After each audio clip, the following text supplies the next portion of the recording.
It's the final week of the season. Who is going to solidify their spot in next week's playoff to compete for the Tyson Bowl? So happy to have you along with us here on Muthead League Season 8, Week 6. Presented, of course, by Tyson Anytime. Big shout out to Tyson for supporting competitive Madden. Nick Mazesco alongside the man with the glasses that make him look oh so sophisticated. It is Boogs. Boogs, we've worked 5 weeks to this point. I don't think we're still pretty far away from figuring out who's going to fill those final spots. But with this big of a prize pool, this last week is crucial. Hey, man, it's been a beautiful day, man.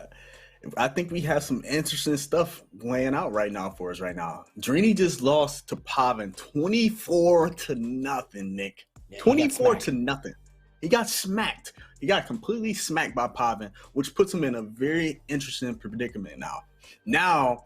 Instead of it just being like, if he would have beat Pavin, he would have been straight. He pretty much would have been in the playoffs or in a pretty good spot. Now he has to beat Trey Thomas by at least 10 points if he wants to guarantee a spot in the playoffs, which puts him it makes this thing really interesting tonight. And we got a Trey versus Drini match tonight, so that's going to make things interesting. And then, as far as the glasses, Nick, I got to make sure I protect my eyes. I standing here with you in the middle of the night with these bright lights in my eyes and all this stuff, I got to make sure I keep myself right so that I can go ahead and make sure I get some good rest tonight. So that's pretty much it. That's inspiring the glasses for those of you in the chat. I think we got a fun night, though, Nick. It's good to see you as always. And we got a special announcement today as well, man. Yeah, we got a lot going on. Oh, God. Happy birthday to you. Happy birthday to you. Get the happy birthdays in the chat from my brother, Nick Mazesco. Get them happy birthdays in the chat from my guy. How old are you, Nick? Are you 31. 48 now? 31. You're the 48 one. I'm 31. Settle down. Lies and just because you shave all that facial hair off, that does not mean you can't sit here and bluff me. All right. I like that you say all that facial hair. I like that you say all that facial hair, like I can grow any facial hair. I appreciate your thoughts, though, that you think I got this like big Mutt Guru style bushy beard. That's not how it works. I appreciate the love, man. Yeah. Always love. No better place to spend my birthday than with the Muthead chat. If it's your first time hanging out with us, guys, this is a big tournament. This is all brought to you by Tyson Anytime, who have been our sponsor this entire Muthead League season. We have 16 of the best players in the world, $15,000 prize pool. They've been competing these last 6 weeks. It's our final week of the regular season. Everybody played 12 games. Top 6 advanced to the Tyson Bowl. That's the division winners from each conference and one wild card from each conference as well. The Tyson Bowl playoffs start next week. And by start, I mean they start, they end. It all takes place next week, so you're not going to want to miss that. Be right back here. We got more info on that coming up a little bit later, but Bugs, more than anything, these primetime broadcasts, everybody's gotten a chance to sort of show their stuff here on Muthead League Primetime. Not only are there spots in the playoffs on the line, there's $250 for a win here on Muthead League Primetime. Oh, yeah, that $250, man, adds some extra sauce to things. It makes it to where, now I can get a little bit of extra cash in my pocket. We're at the new year, man. The new year, people like to spend a little bit more money during this time of the year. They like to get new cars and new clothes, all those little fancy things, So, why not go ahead and get yourself on a primetime game? And then you get the lights on you. Everybody wants the lights. Everybody wants to shine for the most part. Get that opportunity to shine with $250 on the line. That makes it even more special. I mean, you and I bought houses. I mean, talk about spending money. Y'all see how much this house costs? I need to be in on these primetime games. I need it. Trust me, I need it. I am 7 days away from signing that dotted line, man. So I need this 250. Somebody needs to let me hold something. We gotta lock in. Let's talk about some of the exciting results from week 6. If you missed any of the action, let's catch you up on some of the big results. Let's start with the one you mentioned, Boogs.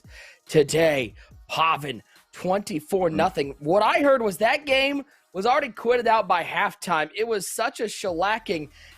And I mean, again, a lot of people would say that's surprising, but one of those people is still in the club championship. One of them got eliminated. Pavin with a strong win heading into next week. Oh, yeah, that was a big win. That lets you know that Pavin is still locked in and focused, and he wants it all. He doesn't want it. His mind isn't just on winning Club Series. He wants to win this as well. He wants to win it all and show that he's the best in the world and the best at everything, not just Muthead League, not just Club Series. He wants to win everything. And so him giving himself a chance, he still has a chance now. He has one more game he has to play, and then I'm pretty sure he's going to be Trey's biggest fan, just so that Trey can kind of put him in a position where I think he's pretty safe, though, because I believe if Drini beats actually, he might be Drini's biggest fan. I don't know. No, because we'll throw up the standings. Him, then he'll be the number one spot. Yeah, we'll go over the numbers. That division and that conference is wild. A couple other results from the week. We saw Trey Thomas. Again, 31-24. He took down Joke. Remember, Books, and I'm going to keep bringing it up because I'm incredibly impressed by this. Trey Thomas started out 0-2. We start to wonder if he was going to be able to compete here in Muthead League. And what has he done since then? All he's done is gone 8-1, and he's on top of the Buffalo Hot Wings division. Yeah, it's for him to go on that 8-1 run. And honestly, when you think about the one loss he had, it was to Pavin. I remember watching that game. It was a very, very close game that he should have won, that he blew. He blew that game. He could have easily went on just a straight 9-game streak and it just been as impressive as possible. But no matter what, it's still been a very good run, and he's in a prime position. He controls his own destiny at this point. That's the best part. Trey wins, he wins the division. It is what it is. Like, he wins the division. That's all he has to do, and he's in a great spot. So, man, shout out to him, man, and the perseverance and his ability to really pull that out. Now he has one more game tonight. And then we had the quest for undefeated come to an end in week 6. Wesley was undefeated coming into this week. And J-Wall, after an impressive performance in the club championships yesterday, J-Wall continues to show why he's one of those people that people are picking to win a belt. He took down Wesley 27-3. Max point differential on Wesley. Boogs, that could be, I'm not kidding, that could be a club championship $150,000 final, and J-Wall absolutely took it to Wesley. Yeah, he really gave us a preview of what could possibly happen in a week from now. We'll find out at that point, and that shows, just like Pavin, J-Wall isn't just going to go away easily. He's fighting. He's in a wild card spot right now. He's fighting to make sure that he secures his spot as well. He doesn't want to go away easily. He's going to make sure that he has a chance to win this money as well. He's not just going to say, "Oh, I got Club Series, forget that money." He's still going after it. Yeah. And for him to come out here and end Wesley's undefeated streak, I mean, I thought for sure that Wesley was going to go undefeated, because I thought J-Wall was just going to be like, you know what, it is what it is. And he might just pack it in and say, you know what, I mean, I still got Club Series to lock in for. I know Wesley wanted that undefeated thing, but now to see him pull that off, that lets us know that J-Wall's still out here fighting too and wants the money. Let's start with those standings. Let's show you how wild it is right now as we head into the final week. And we'll tell you what games we got coming up tonight. But if you look, first in the American Boneless Conference, Buffalo Bites Division, it's like a Christmas present. It's wrapped. Kib will have that final spot, and there ain't going to be a wild card coming from that division. Honey Barbecue Bites Division, Wesley has that one locked down, and it looks like J-Wall is in prime position to take that wild card spot. With only one game left to play for K-Mac, he has locked himself in. So the American Boneless Conference, playoff contenders, Kiv, Wesley, and J-Wall. That one is done. But the National Bone-In Conference, Trey Thomas has a 1-game lead over Pavin and Drini. Point differential is the tiebreaker. So you look at their point differentials, it's all close. Clef has the Honey Barbecue Wings division locked down, but you look at that wild card, you have 3 people at 7-4. Pavin, Drini, and Fancy. Woo, fighting it out. This is crazy to watch. Yeah, this is crazy, Nick. This is crazy. Like you said, you got 3 guys, and you look at how close their point differentials are right now. I mean, Fancy's at 57, Pavin's at 61, Drini's at 44, and Trey is only at 62. And if Trey somehow loses to Drini, that changes things. That completely changes things, and Drini could end up winning the division. He can win. He either wins the division or he's out the tournament. One thing, yes, that is true. Marcus Reed says user is down cataclysmically, which great word and true. User does not have a shot at the playoffs, but we hope he had a great time and he'll enjoy this parting gift of the Muthead League at home game show. Let's talk about what we got coming up today, because again, a reminder, if you want to check out any of those standings, the schedules, all that stuff, as we head into the playoffs, muthead.com/muthead-league, !MHL in the chat, or you can just, tune in here, because guess what? We're going to the playoffs. There's not a whole lot of mystery going on. Let's talk about the games we have tonight. We're going to kick things off with J-Wall taking on K-Mac. Two guys in that Honey Barbecue Bites division. J-Wall kind of has things locked up for that wild card spot, but should be a really good battle. I know K-Mac's going to be sitting there, and he's going to want to win this game just for pride. Oh, yeah. At the end of the day, these guys have pride. And then there's money on the line. Like I said, these guys are greedy. So if there's money on the line, they're going to give it their all. And they're going to try their best to go ahead and secure the bag. These guys want the money. And being that K-Mac doesn't have, he doesn't have any playoffs now, this money means that much more now. Now it's about the money. And then, like you said, the pride's involved as well. Can we talk about, just before we talk about our other games, that there's a possibility that J-Wall goes through the greatest probably 5-week stretch in Madden history in winning $25,000 in the Level Next tournament, in winning top prize here in Muthead League, and $150,000 in the biggest prize pool of all time in the Madden Competitive Series. How nuts would it be if he's able to pull off that trifecta? If he's able to pull off that, I think that you would have to crown him as the best player this year. No matter what other tournaments happen, I think that pretty much crowns him as the best player this year if he's able to pull that off. That would be a great little trifecta, and I don't think you could argue at that point. Whether I know we don't know anymore whether there's any more MCS tournaments, but at that point he'd be the best MCS player this year. Being able to pull that off, like those two plus a Muthead League, that would be crazy. By the way, A-Train Lillard in the chat says, Boogs finna kill you, Nick. Are you? You're going to kill me on my birthday, Boogs? That's kind of rude. No, I wouldn't. Don't do would that. Never do that. I would never. He's going to wait till tomorrow. Wait till tomorrow. Yeah. Nick is my guy. That's my brother, man. That's my brother. That's my light-skinned brother. Shout out to King Glorious. Shout out to King Glorious in the chat. Second game of the day, Clef the God battles Fancy. And boy, how about Clef? He's had a couple great runs, a couple Friday night football wins, which has certainly helped maybe taking a little bit of that sting of having to watch the club championship at home. Fancy, 7-4, a win would put him in good position. He has to win that game at that plus 57. I think he needs to win that to feel at least that he has got a shot at the playoffs in that wild card spot. Oh yeah, for sure. It's really a must win kind of situation, and you need that security, like you said. Without it, you feel lost.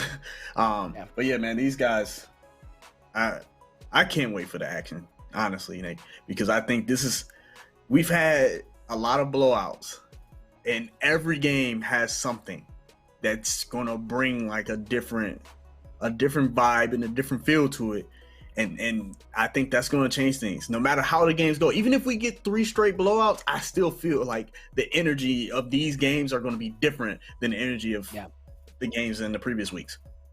And normally we only have one final game for the day, but with playoff implications at an all-time high, we got double games going on at 8 o'clock. We're going to be able to check in with both of them.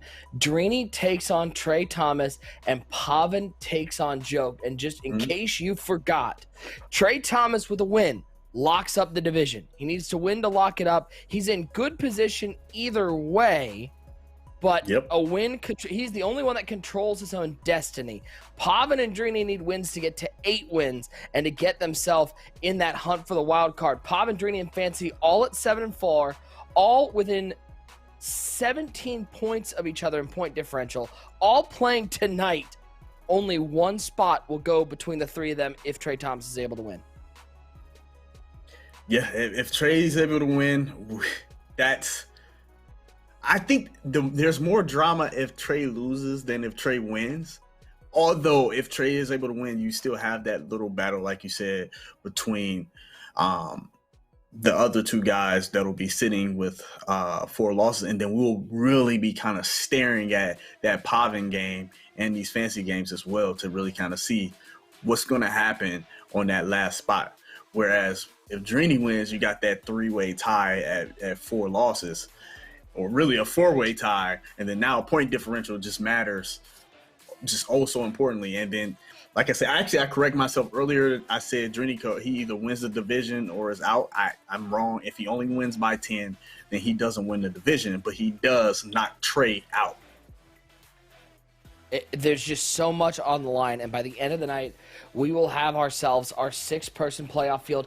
That entire playoff taking place next week right here on Muthead League Primetime. We're going to divvy out that $15,000 prize pool.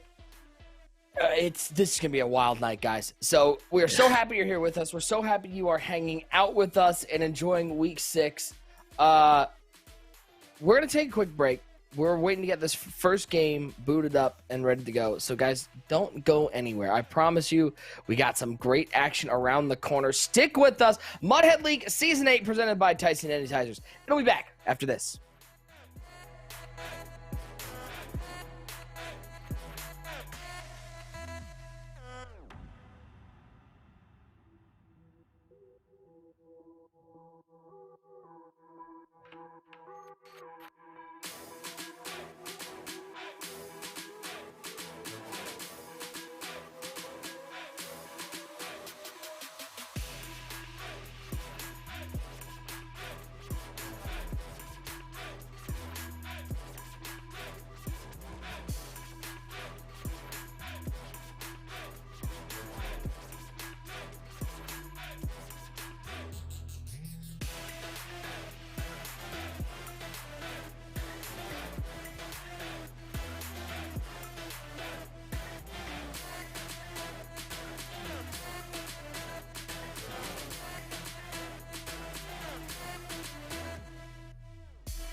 All right, we are back here on Muthead League Season 8. We have Clef taking on Fancy. We mentioned that Fancy still in the fight for that wild card spot over in the National Bone Conference. He's sitting there at 7-4. Clef leading that division has locked himself a division title.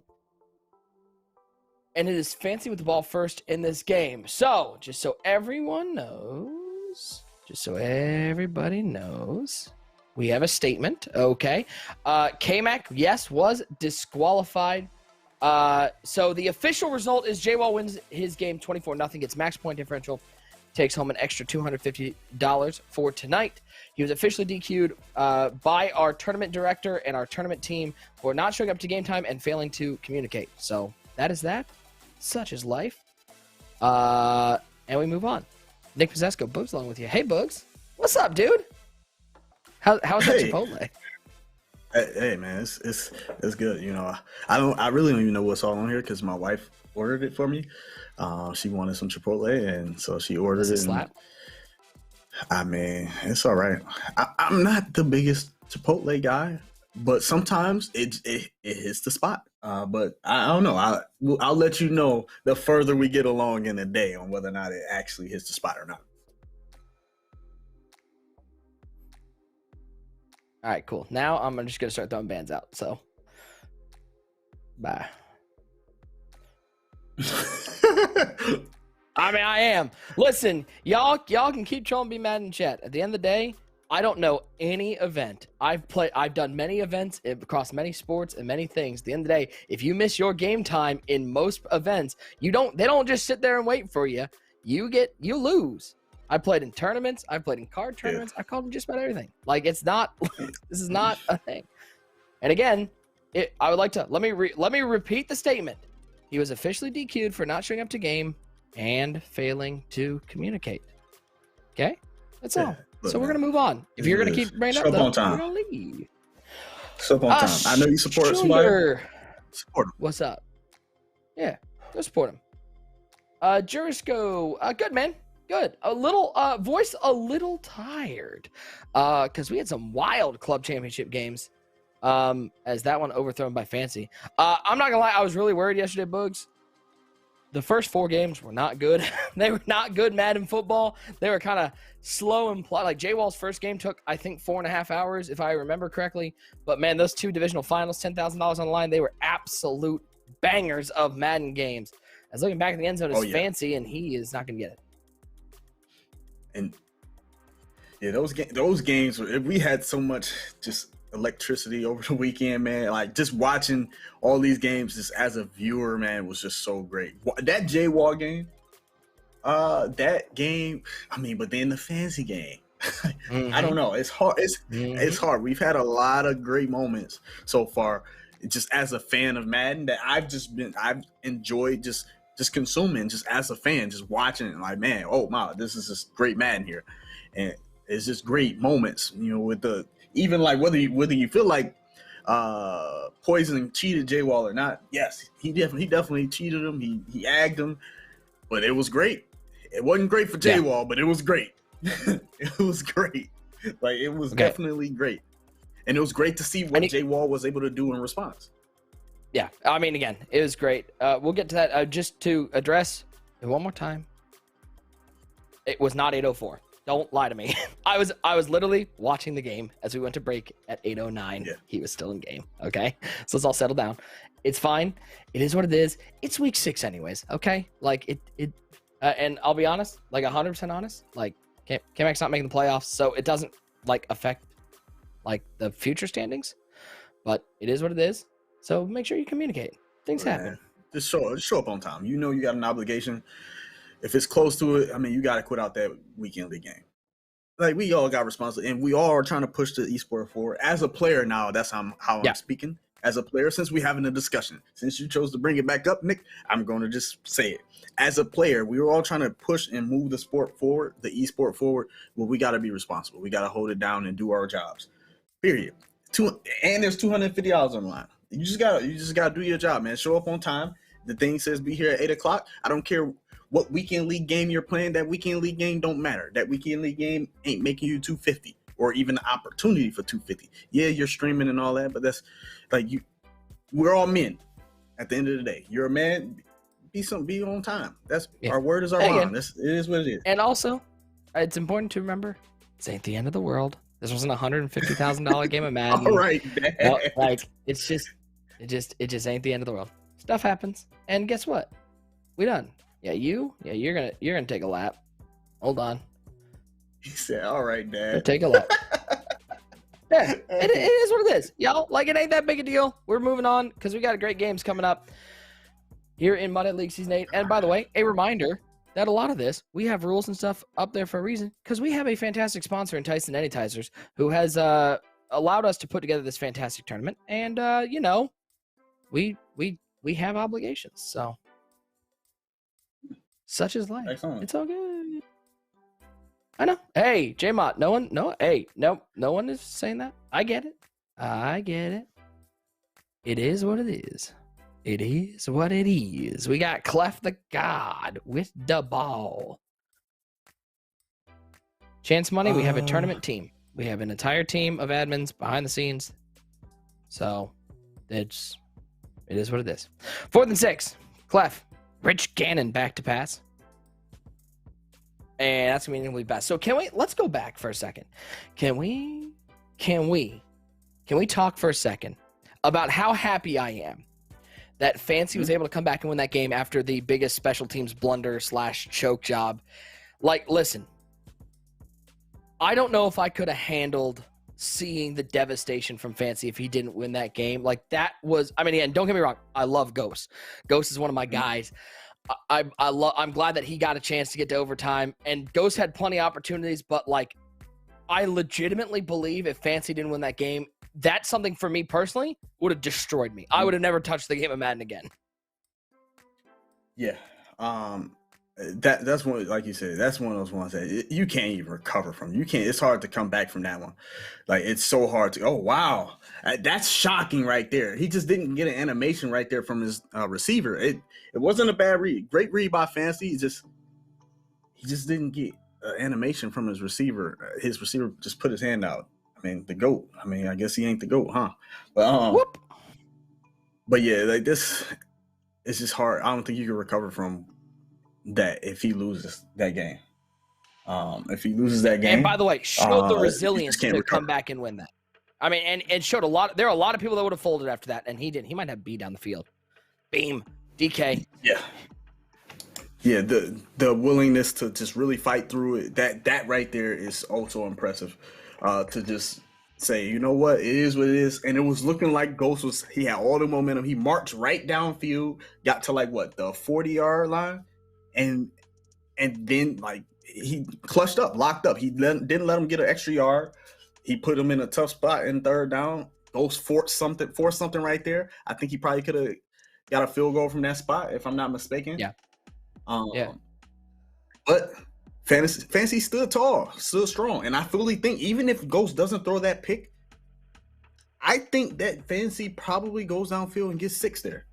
Even if Ghost, let's say Ghost doesn't throw the pick, I think Ghost kicks a 3. Maybe he makes it. And then it just looks like Fancy woke up. It looks like Fancy just woke up. And at the end of the day, it was just phenomenal Madden. I mean, Ghost is, I think, one of my favorite people to watch because of how he works the ball offensively. Fancy, very similar, a balanced player that shows up on both sides of the ball. That was a game. Those are the games that you wish were on ESPN too, because they're just so good. As a nice read from Clef, able to recognize the run commit coming and throw an easy touchdown. Yeah, like I said, it's just, as a Madden fan watching those games, it just was great. It was great. Like, it was great. There's nothing else I can say about it. Like, it was just great. Just great moments. That game itself was it was great to watch. It was great to watch how Fancy just kind of settled in defensively and started making a few adjustments. He still couldn't stop Ghost, but he just made the plays when he needed to make them. Yeah. And so here's what's crazy. We've got the Final 8 in the club championship, largest prize pool in MCS history, largest first prize in MCS history, $150,000. The oldest player left in the tournament is Wesley at 22 years old. We talk, Boogs, you and I have said multiple times on the stream how this is the best era for young talent in the history of the game of Madden. And right now, the ages of the people left in the tournament, final 8, 22, 21, 20, 20, 20, and 3 18-year-olds. It's wild. It's wild to see the youth movement really, like, that's insane to think about. Like, normally there's at least one, like, person that's over 25 that's still around.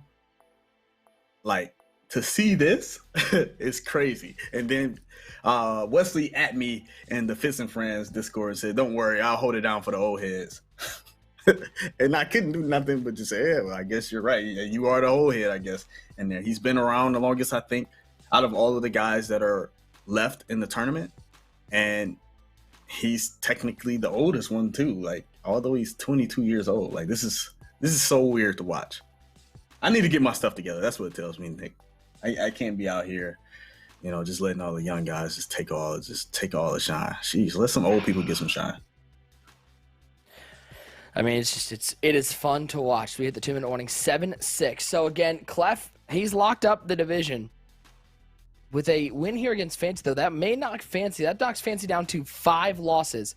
There are 2 players also at 7-4 playing tonight, so he needs to win this game to give himself a shot. And you look at the point differential, which is the tiebreaker. Fancy there at 57 right now. Pavin's at 61, and Drini's at 44. So if you're Fancy, late in this game, if you're able to get a lead, maybe get the ball back, you're going to be thinking about running up that score. Yes, you're definitely thinking about running up the score in that spot. And because it puts you in that spot to where you could potentially guarantee yourself and put yourself and extend that positioning. And he's not all the way out of first place either. Clef still has 2 games. If he can blow Clef out, and then Clef somehow gets blown out in his last game, who knows what can happen? Is that true, Kim? So Fancy Madden 18, every player was younger than 21 besides Stubby? Holy hell. Yes, that's true. Because it was Joel, Drini. Who was that? Both were under 21. Okay.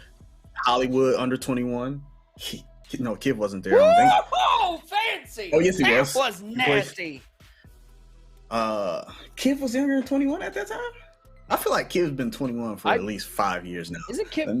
I've been knowing Kid too long now. All right, well, anyway. Kid's 23. So he's definitely. All right, maybe he was 20 at the time. But yeah, Kid was there. So he was young. He lost to Drini in the finals. He was young. He was actually young Kiv at the time. Who else was there? Spoto was there, I think. Was Spoto there? Madden 18. Was that Madden 18 DC? Yes, that was the DC. By the way, that's nuts. Madden 18 at this point. Madden 18 was 3 years ago at this point. That's so. Yeah, Spoto was 16. Okay, so Spoto was there. He was 16. Sheesh. So W was the old one. Yes, W was the only one there that was like, he was just old, and I remember him like texting me and Master Gamer and me and Skimbo like, yo, Master I'm just here with all these 19 kids. At that point, 18. God, y'all, it's wild. A lot of young talent here, and then you think about those like the mid 20 years. Like, I mean, again, it's weird to call them mid. Anyone between the age of like anyone who's older than Wesley, and not in the old head group. You got a lot. There's just so much talent right now. That's why, I mean, again, the club championships is wide open of the field as it gets. And I can't tell you. And by the way, to clear it up, because I've been DM'd multiple times, I have no freaking idea what the rest of the schedule is. What an inaccurate that was a pass. Risky one right there. That was a risky one right there by Clef to just chuck that one up. He's down right now. There was really no benefit in throwing that. There's so much time left for Fancy to get 7 more points. That was just way too risky, if you ask me. That was a hot one.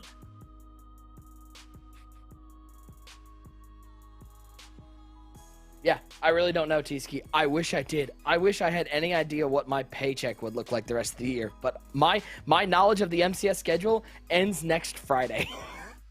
But trust me, as someone this is their job, I wish I knew. But what I have heard, according to,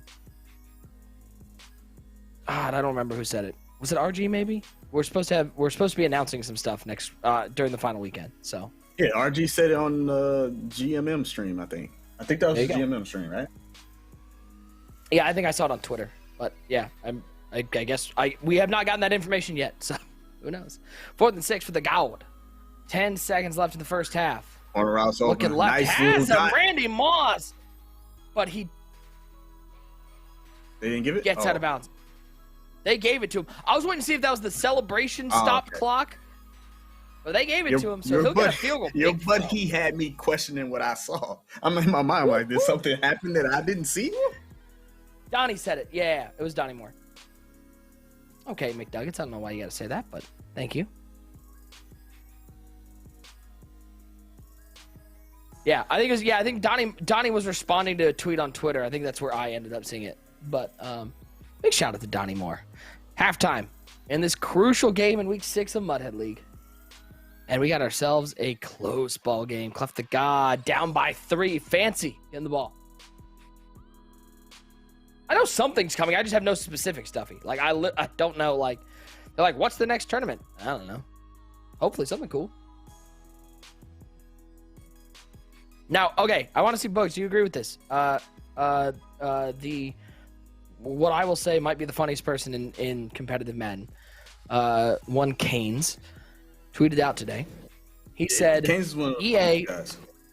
Dude, he's the best. I love Canes. One of my guys.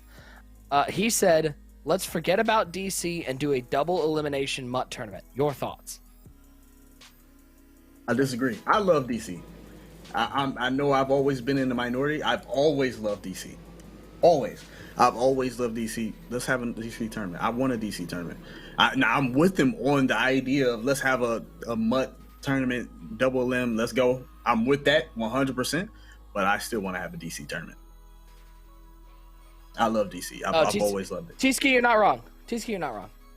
You're not wrong. But this year, it could be... Looking at it from this year's perspective, I playing this year's game without abilities could be rough as I'm thinking about it from just this year. But I don't know. Until we actually I haven't played it, but just thinking about the game itself, it could be rough. I'm leaning towards it's going to be rough trying to play that mode, but I don't know for sure. I don't know. It'll be interesting to see. I'm interested to see what Spodo not a fan of the DC.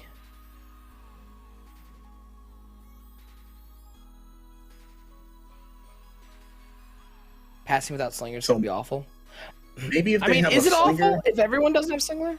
Is it awful if everyone doesn't have it? That's the thing that I've thought about. All right, if everyone doesn't have Slinger, is it going to be as bad as I think it'll be? I don't know. Probably, but I don't know. Oh no, I love it.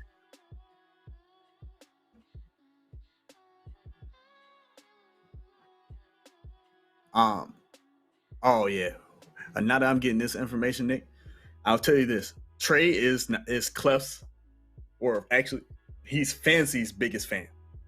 He's Fancy's biggest fan right now. He wants Clef to lose this game and the next game badly because he could potentially get the 1 seed and get that bye.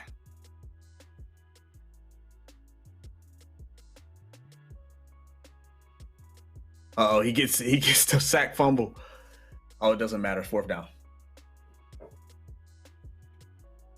2-man rush still gonna be good. 7-6. Yeah. Yeah, it could be rough. It definitely could be rough trying to no abilities, no hot route master, no gunslinger, no. Yeah, and then the run isn't that good. Yeah, it could be rough. It could end up being a rough year. I don't know. But I also feel like we can end up liking it though. Here's the thing, from a broadcast perspective, I had to call Madden 20 all last year, so I'm happy to see anything else. 2nd and 10. I had to call Madden 20 all last year, and weirdly one time this year. 2nd and 10, left side to the 18-yard line. Yo, shout out to who was that won that tournament? I don't even remember who it was. You got me. I kind of blacked out during that tournament, boys. I'm not gonna lie. Oh, he getting screamed at. Woo! Fancy's getting pressure on the quarterback. He's doing a good job of getting some pressure on Clef, forcing Clef to have to get the ball out of his hands fast. See, Clef is mixing in this short side bunch.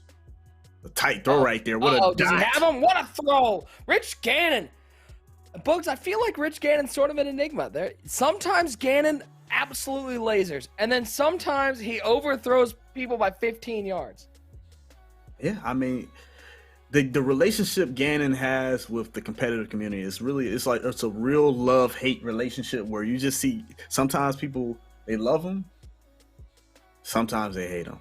Or I don't know if people necessarily love him. I think people tolerate him. So I'll probably say they either tolerate him or they hate him. But when you look at that, let's just use J Wall's final drive, for example, yesterday. I mean, he made every throw for J Wall. Every single throw you need that guy to, he needed Gannon to make, he made. So many throws, so many clutch, big time throws he made on the run. He made all of them accurately for him. I mean, I feel like J Wall should be his biggest fan because he was super clutch for J Wall. Dude, those throws in that last drive. Woo! Yeah. Yeah, like every single, like it felt like every throw was on the run and every throw was accurate. Only so many times Nick can say the wheels on the bus go ground and pound. Yeah, I got the bus crashed. I was done with that at the end of last year. 2nd and 21. Gannon back to pass, looking over the middle. He's got him. Nice throw. Terry McLaurin. We haven't seen a lot of Terry recently. Yeah, no, now that this new Terry's out, though, you're going to see more of him now because you're going to get to see that playmaker. He now has playmaker. You have more playmaker options. For so long, our only playmaker option was Deion Sanders, who pretty much was the guy that kind of eliminated Scary Terry. Once you got Deion come out, who was a route runner, and then you have a Tyreek that came out that was 97 speed. They started kind of just eliminating Scary Terry, but now he's back. He gets that playmaker ability. Him and the Diggs. I think there's another receiver that also gets playmaker as well. I just can't think of him. So you're going to start to see him back on people's field. And he's 99 speed, Nick. So you got a 99 speed playmaker versus a 97. Yeah, that's what I'm saying, Scooter. Like, there just wasn't a whole lot of, like, I mean, I looked like Tony Romo last year. Guess what? This one's going to be a stretch. It was a stretch. Bet she runs a dive here. It was a dive. I felt so smart. 17-13, Clef on top. Gannon rolling right. Might have. Okay, that's where he threw it. I thought he was going to throw it middle of the field with B, but he throws a little dead duck over the right sidelines and picks up 7. Yeah, that's who it is. Steve Smith. Steve Smith gets it as well. He gets it as well.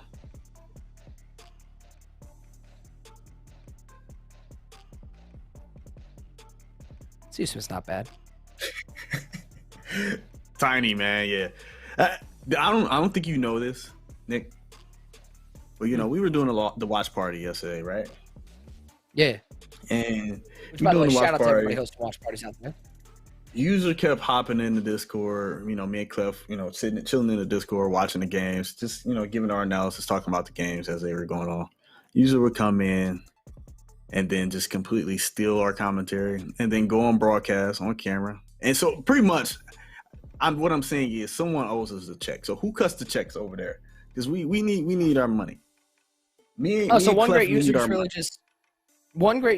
should be called the Xerox man because of how much he copies. I mean, you said it, not me. Wow. I mean, you'd think for somebody who has that big of a basement and has that much money, he could pay somebody to come up with better lines. 4th and 5. Screamed at again. Fancy dialing up the heat.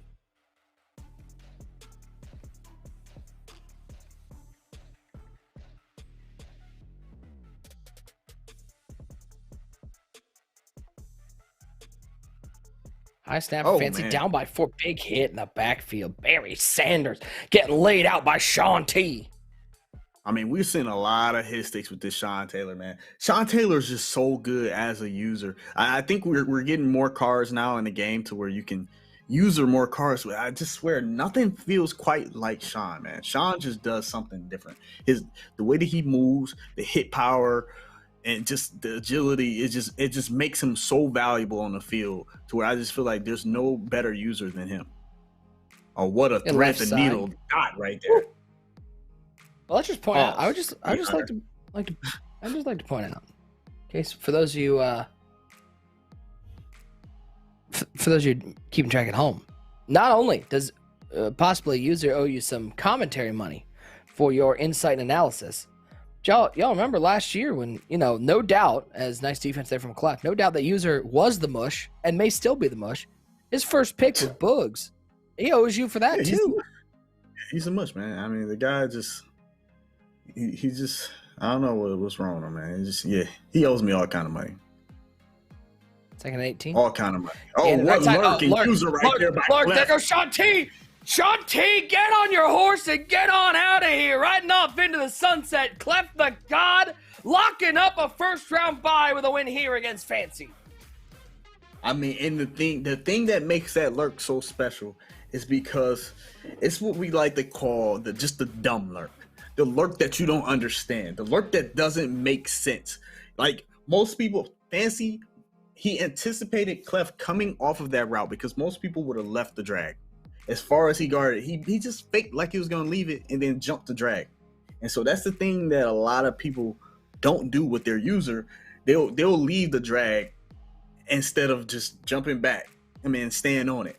And that's the one thing that allows Clef to make these plays right there. His user is unpredictable.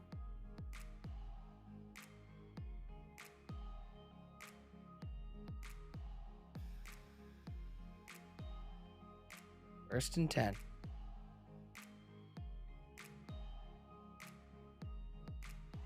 Good dot right there by Fancy. Nice beam. Ooh, it's the best receiver of all time, Jerry Rice. He's not out of this game. I mean, he still has 3 timeouts. There's 2:25 left. If he can get in the end zone before the 2-minute warning, that's ideal. But no, he just still needs to just hold on to these timeouts as long as he possibly can.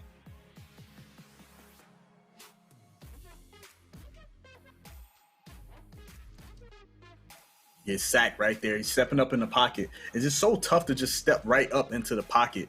These defensive linemen, they just shed.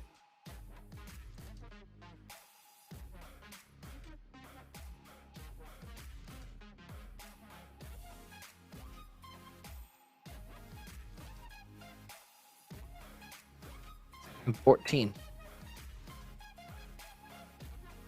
I mean, look at that Lawrence Taylor. He's just lighting up. And the thing that makes that so scary as a quarterback, you're watching Fancy. I know he's looking at that. He's looking at the defensive line. He sees that Lawrence Taylor just lighting up. He's not even shedding on that play, but just seeing him just light up, it just makes you feel like you're getting sacked. And then right there, you see Julius Peppers just makes a play and just comes right in.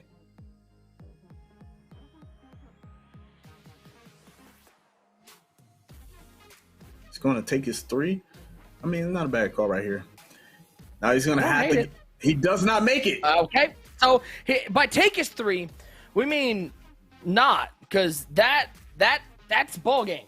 There's your ball game. And Clef for the win here seals that first round bye. And Books, how important is that first round bye with that $15,000 prize pool to just not have to play one extra game? I mean, it's too important. You get to sit back and kind of watch others. And then, like you said, you're getting that first round bye. You already lock in that $1,000, man. That $1,000, I mean, you're sitting pretty. Now you get to sit back. You get that $1,000 versus having to fight it out, and take the chance of possibly losing. Because these guys, especially once you get into the playoff, it's going to be 6 of the best players in the world. 6 of the best players in the world. You have a chance at losing one of those games. You're always super confident, and you feel like you're going to win every game. But there's still that possibility. There's still that chance that you could lose that game. So if you can kind of lock yourself in and be in a better position, you want that.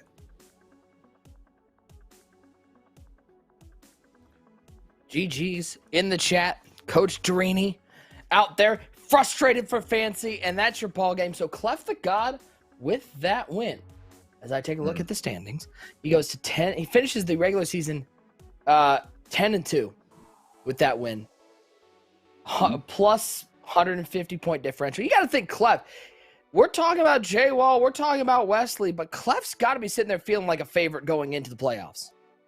Oh yeah, he's feeling really good. He's been looking good all tournament long, or all league long, all season long, um, and he's really just been balling out. And he's really had that chip on his shoulders to kind of prove that he's one of the best. He's still mad about that loss to Danny, so he's trying to use every game as an opportunity to show people I do this. And he's really done a great job. Going 10-2, that's a pretty good record. Pretty good record in the league. And you see, he's basically the number 2 overall seed in the entire league, right behind Wesley. Scooter asking, is Fancy out of the playoffs? Let me look at the numbers. With 5 Fancy losses, will go to 7-5. It just depends. We got Pavin and Drini both in action tonight. Neither playing each other, so they can, in theory, both lose. So it's all going to come down to those games. Needs both Pavin and Drini to lose, yeah. Yeah, so Bugs, you talk about this is why we want to play these games simultaneously, so we can get these results as fairly, so no one's watching results and seeing what's going to happen. Pavin and Drini will be in action. Talk about and Trey Thomas in action. Trey Thomas looking for a division win. Woo, baby. This is why we play a 6-week regular season, 12 games, because you get these dramatic scenarios. No one's resting starters today, Bugs.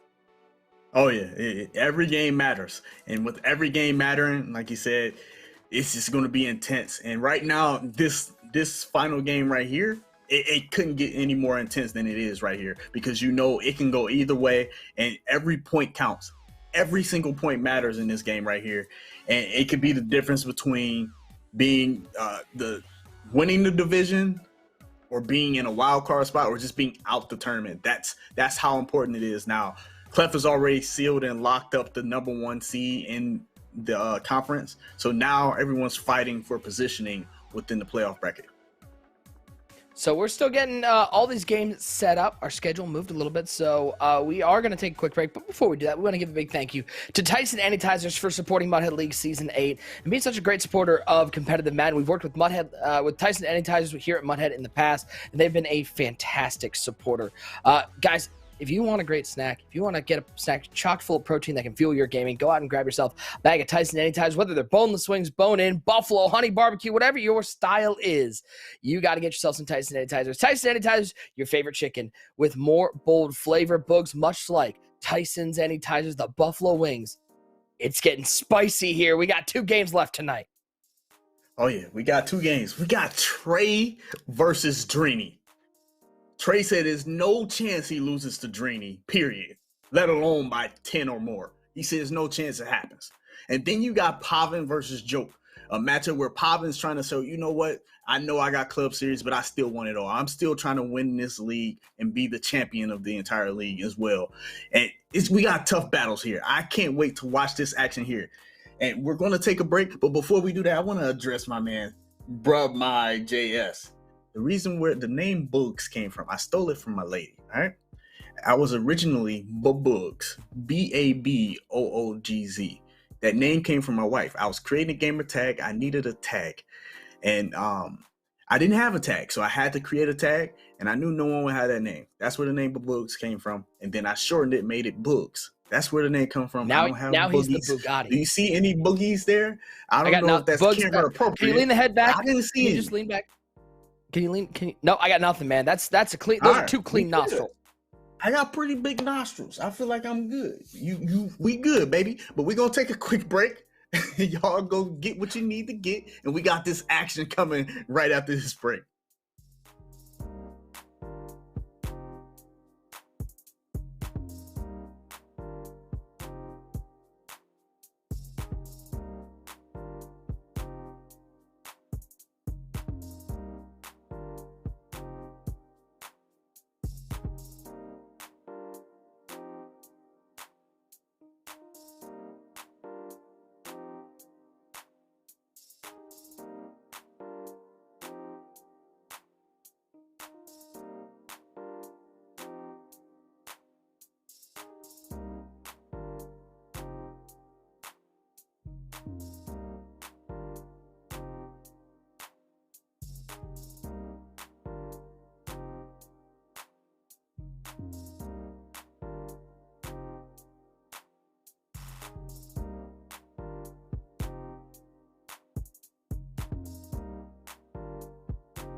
And we are back live, Muthead League Season 8, presented by Tyson and Tyson, Nick Mazesco, and Boogs along with you. So, we got 2 games to go tonight. We are going to play them back-to-back. We said it was going to be simultaneous, but things change. When schedules change, things change. So, we are going to have Pavin take on Joke, and then following that will be Trey Thomas and Drini. Nick Mazesco, Boogs back with you. Boogs, that doesn't change the importance of these 2 games. No, the same level of importance, same urgency, sense of urgency for all of these guys.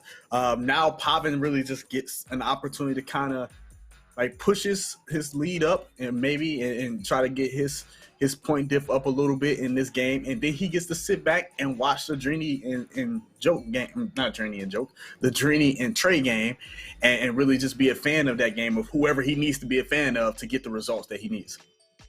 Yeah, Pavin's in really good position, assuming he wins tonight. I don't want to say he controls his own destiny, but plus 61 point differential. Fancy's already dropped down to 7-5, so it's Drini, the main one, who's chasing him with that plus 44 point differential. So he's got to win this game. And let's be clear, I don't care what records say. I don't care what performances say. I don't care about any of that. Joke's still the defending Madden Bowl champion, and he is no easy person to play against. He's still one of the best players in the world. So you know what he's going to bring to the table. He's going to bring high-level action at all times. Joke has pride. He has pride. He has an ego, which all of you know, and he wants you guys to know it. He wants you guys to know that he's one of the best. So regardless of his record in this league, he wants to win. And don't forget about this. Pavin still has a game to play next weekend. Joke has nothing to play for, so he can really... there's no danger of showing your offense. Yeah, no, that's exactly it. There's really no danger at all, and you just gotta come out here and ball out at this point. He just has to come out here and ball and do his best, and then try to make it work. And I mean, it's already worked so far. He 24-0, and from what I heard, it could have been easily 56-0 had the game kept going.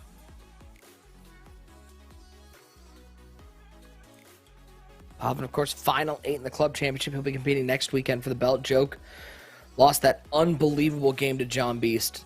That's going to be one of those, I know Joke. Joke is he's a competitor. He loves to compete.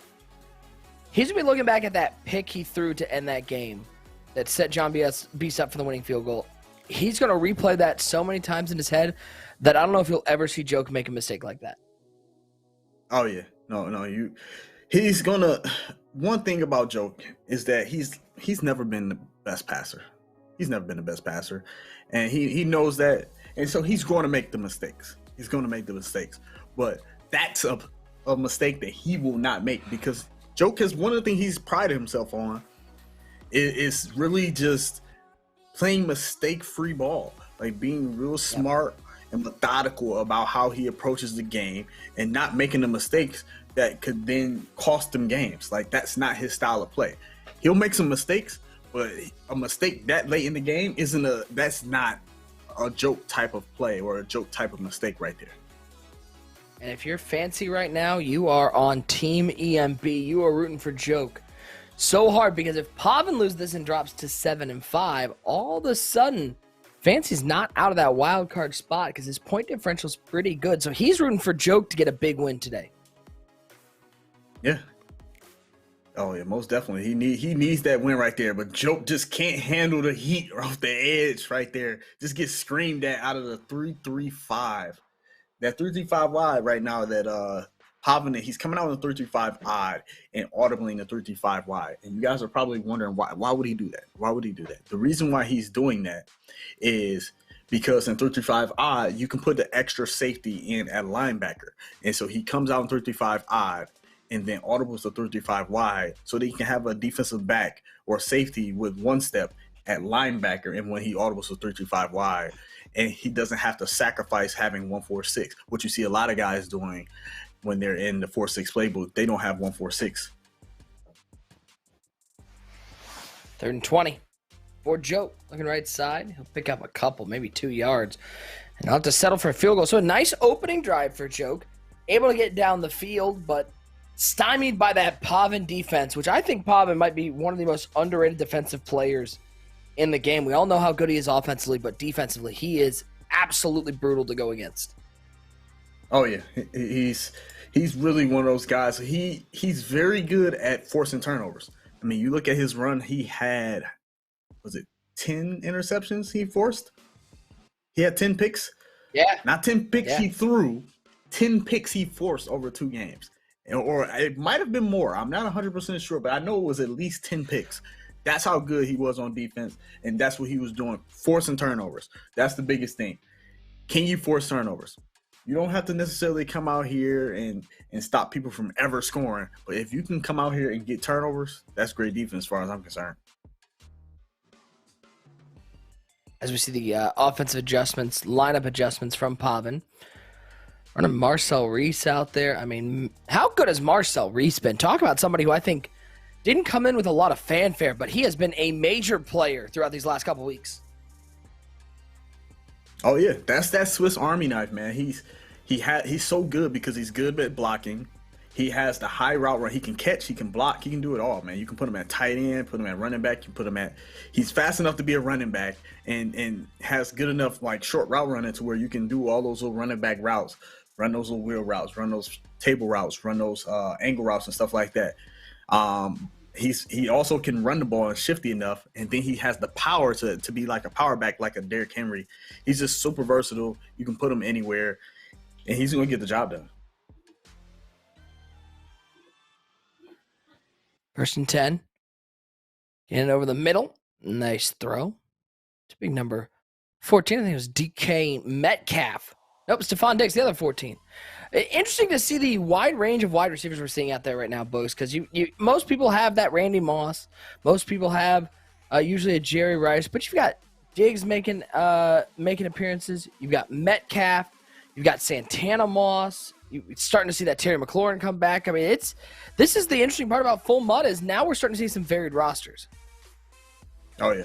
Yeah, you start to see more because there's more variety now. Like you have so many cards out in the game to where you can really use anything. There's multiple quarterbacks being used now. You're seeing Deshaun Watson, you're seeing Rich Gannon, you're seeing Josh Allen. I mean, you're seeing 3 to 4 quarterbacks now, and then you're seeing a variety of receivers, seeing Diggs and McLaurin, all those guys. So it's a lot of different options. Jay Gillen with a great question in the chat, Bugs, and I don't want to misquote this, but he says, "Where's the Watson giveaway?" I believe at Bugs on Twitter, right? Is that where they go for the Watson giveaway? Yeah, at Bugs, and if that guy does not respond to you, then hit up Truzy718. Just go ahead and whisper him right here on Twitch. He'll take care of you. He has a wide open guy for a touchdown. Beam, Darren Waller, the actual Las Vegas Raider making play for your Raiders club champion. Yeah, that Waller right there is unstoppable. That tight end is so good. 96 speed. He gives you so much value. Great route running. He can get that route tech at tight end. He's really, really good. He's a must-have. And he fits that Raiders thing. That's the most important thing.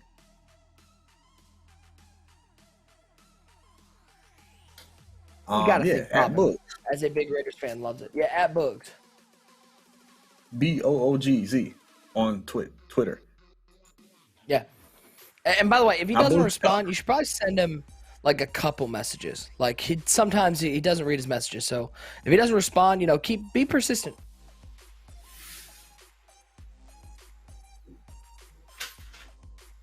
And now we got Joke. And Fancy sitting there going, Joke, come on, man.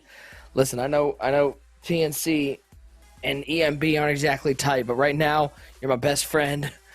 Don't forget, $15,000 prize pool. The prize pool, it's a $5,000 first prize.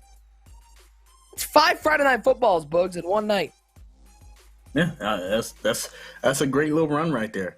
And then, not to mention whatever money you made off of Primetime. I mean, Clef has played in how many Primetime games? And I don't think he's lost a primetime game. So he's made it at least an extra $750. I know he's played at least 3 primetime games. If the not ship more. Is next week. Let's be clear. We got a belt getting handed out on Friday night. On Saturday night, we're handing out a $15,000 prize pool. Show the Chucky doll. We can go to the Toucan for a second. You want to see the Nightmare doll? He's made 4. Oh, that's the the Chucky Raiders though. I mean, your buddy is just an OD Raiders fan, ain't he? Sheesh. Love me. Yeah. He's like, it was a doll given to me by my aunt. And I go, I got bad presents from my relatives too. I threw them away. We've all done it. I mean, yeah, that's true. Definitely was throwing away a few gifts. I mean, but is there like a timeline for when you're supposed to throw those gifts away? Like, you get a gift from a loved one. How long are you supposed to keep it before you like throw it away? I think there are two things that are important. First of all, if it's handmade versus store bought, and second of all, you gotta gauge their excitement level. Like, we've all given gifts that we're like super pumped to give to somebody. We're like, oh god, he's gonna love this. He's gonna love this gift. It's a perfect gift. I'm so glad I found this. And then there's those gifts that you're like, yeah, he's gonna like this. I'm not like pumped about it. So you gotta gauge the reaction. But like, if it's something like that, 20 minutes, like after they leave. 20 minutes. All right, so you hold on to it for 20 minutes.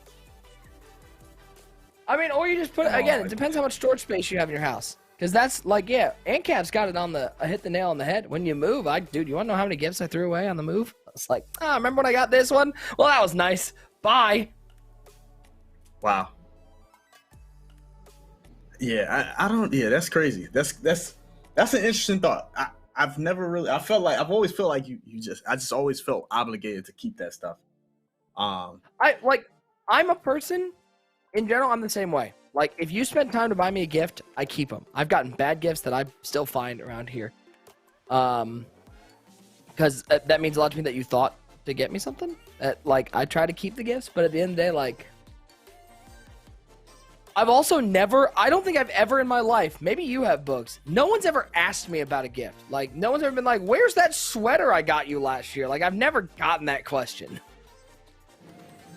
I'm trying to think. Have I ever gotten that question? I don't think I've ever gotten that question, but I know I've always felt the pressure to have to keep it. And so I've always wondered, like, what is the general rule of thumb for that?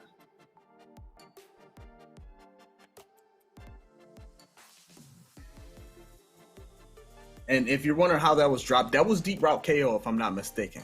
I think he has Deep Route KO. It might have been Deep Route KO. I would have to check his ability. That looked Deep Route KO-ish, to where he caught the ball and then he ended up just punching it out. I would guess Deep Route KO, but I don't know for sure. He would have to show his abilities for us to know for sure. By the way, can we take a second and talk about how mad, I don't know about you guys, but on the broadcast, I was mad at how broken Inside and Outside Deadeye is at cheating our guy Stiff. Like, I was mad. Stiff deserved better than that. Yeah, that one sucked. That sucked watching that happen to Stiff. Watching him just kind of just throw wide open passes and just pay for it. That really did suck to have to watch that. Like, it did. You have those abilities, and then you just don't get anything. Like it just sucks. It sucks for that to happen, because you should get accuracy, and the fact that it said Deadeye. It said Deadeye. Like, yeah, it wasn't inaccurate. But I know how much this meant to Stiff, and that one made me. Maybe. By the way, Bugs, if you didn't see it, check Discord. Yeah, it said perfect Deadeye. Is Poppin still in the MCS? Asked Mellow Yellow 525. Yep, Poppin's playing in the Final 8. Yes, he's playing Noah in the Final 8. 3rd and 11. Gannon back to pass. Rolling right. Might have RB if he threw it, but nope. He'll just scramble, and he's going to take his 3, it looks like. I do, Mellow Yellow. I think Gucci... Gucci might have the best offense. I mean, it's him or Wesley has the best offense left. I mean, that's... Bugs, you're so crazy. Stop it. That wasn't what I was talking about to check Discord for. Stop it. 10 through the score. Joke with the ball. He'll take it out of the end zone. Oh, hit him with a little spin cycle. and he'll get to the 22-yard line. He's definitely the sleeper in the tournament. I'm rooting for him for sure. He was the most impressive on both sides of the ball, in my opinion.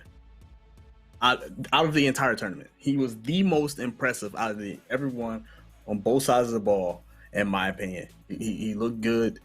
He balled out, and I thought he really just did a great job. It was surprising. I didn't expect it. I've seen Gucci play, and I didn't expect that. He balled out, man, and I hope he continues to do exactly that. I'm rooting for him.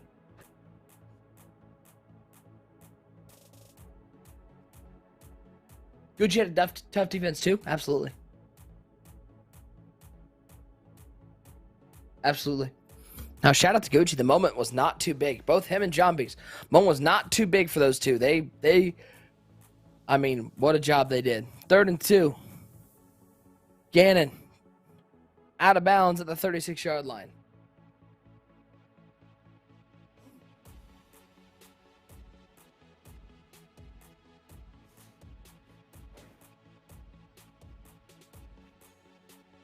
No, I don't think Joke lost a step. I think this game does not fit him very well.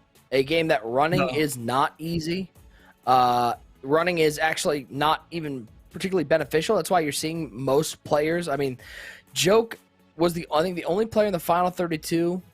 I think it was him and Stiff were the only players in the final 32 who had even near a 50-50 run-pass ratio. Everyone's passing more, and most are in the 70 to 75% range. Mm-hmm. Yeah, most definitely. I can't wait for Gucci J-Wall. It does not fit him at all. It doesn't fit his game style at all, and there aren't any really good. He's played in passing Maddens, and he's been good in passing Maddens. But the problem is he's good in 19. 19 was a passing Madden, and he was good. But the difference is that he's had those options and that ability, or that the option to get pressure and blitz the quarterback. Whereas in this man, you can't do that this year. You really can't sit there and blitz someone down after down after down after down. It just isn't something you can do. He tried to go ahead and rat catch it. I'm not mad at the decision to rat catch it there, because if he possession catches, even if he does get out of bounds, it's going to be very slow. He's going to fall out of bounds. And he's not going to have anything. Yep, exactly. So he's going to have to chuck it up and hope he gets a poison. Nope. And we'll go to the second half. Pavin, 7-point lead. Yeah, can we talk about that? How about, that might have been the most impressive part about J-Wall. Same with, we talk about Fancy's resilience. How many guys do you know, Boogs, that would have gotten mossed like that would have been able to compose themselves? Even J-Wall, right as it happened, he sat there and put both hands up and said, "It's okay. Let's go get a touchdown." And he went down and got that touchdown, and he got that win. That shows you something. Yeah, that shows you the grit, and that's the one thing he showed me. And that's really the biggest thing that I've been kind of just evaluating and watching with all these players, is not necessarily what they bring to the field or on the sticks as far as their dots or their defense and stuff like that. Yeah, I'm looking at that stuff, but that stuff that's not what wins you tournaments. You can have the cutest offense, all that stuff, but it doesn't matter if you ain't got that thing inside of you that just keeps fighting no matter what happens. It doesn't mean that it's always going to guarantee you a win, but it's just that extra thing that helps you to get through those type of moments. And everybody doesn't have that. So many people just kind of just get locked into that. Oh my God, they cheated me. It's just not possible for me to win, and then they lose. Whereas there's other guys that say, you know what, it is what it is. I'm gonna fight. Listen, Madden. You need the stick skills. You need the prep time, no doubt. No one's saying that. But Madden is a big part of it's the mental game. And we know those players. And I'm not gonna shout people out and trash people, but we know those players that have not been able to do things in the game of Madden because the mental game has not been strong enough.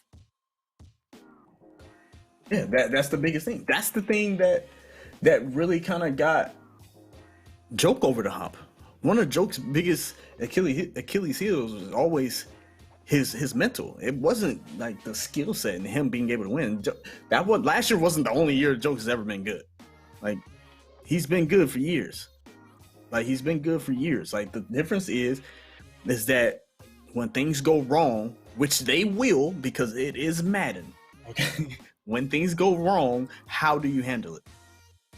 And that's really been the biggest thing. When things go wrong, you get cheated, something doesn't happen, you know, like Schnooter said in the chat, when the RNG happens, how do you handle it?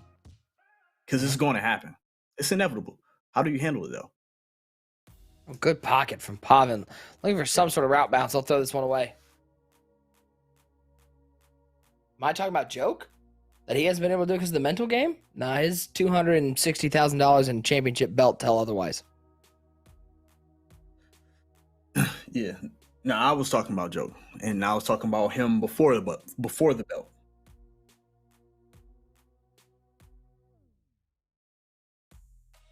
Second and 10. Gannon back to pass. Nice. Two-man rush once again. He's going to get... Woo! Stephon Diggs. Oh, he didn't. He was going to spike it, but he did. Nick, it was the patience not to throw the playmaker immediately. That's really that's the thing that made the difference between him throwing a pick on that play right there, was him being patient enough to hold on to the playmaker and allow him to get enough field and enough steam ahead to kind of make that throw. Bash 4 and 5 asks, how do you get pressure sending 2? Close your eyes, send 2. Pray. Put everybody out in coverage. Yeah. And it just happens. It's really nothing. There's no secret sauce to it, honestly. It's just really just you send 2 and then you let them do what they do. And up to Reese. Marcel Reese stumbling and bumbling to the 1-yard line. Do you think Madden is waiting to patch the game till after clubs? I mean, in general, they do. In general, they don't like patching the game in the middle. I mean, it wouldn't affect the club games because they're playing on a specific build. But they, in general, tend to wait until after a tournament. But I like, what patch are you talking about? Like, what are you hoping to patch? The game kind of is what it is at this point. It's January. There's usually not like bugs. I don't think there's usually a whole lot of changes at this point.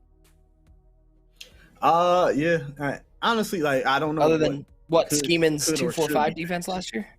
Yeah, I don't know what could be and should be changed right now. And normally in this patch era, the things that's always patched is once a bug, maybe like the celebration glitch, where I'm definitely with Spoto on the AP updates. I'm with that.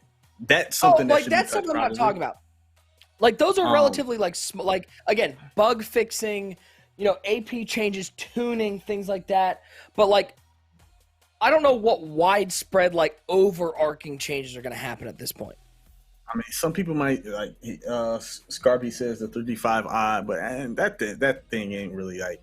You gotta have pressure in the game.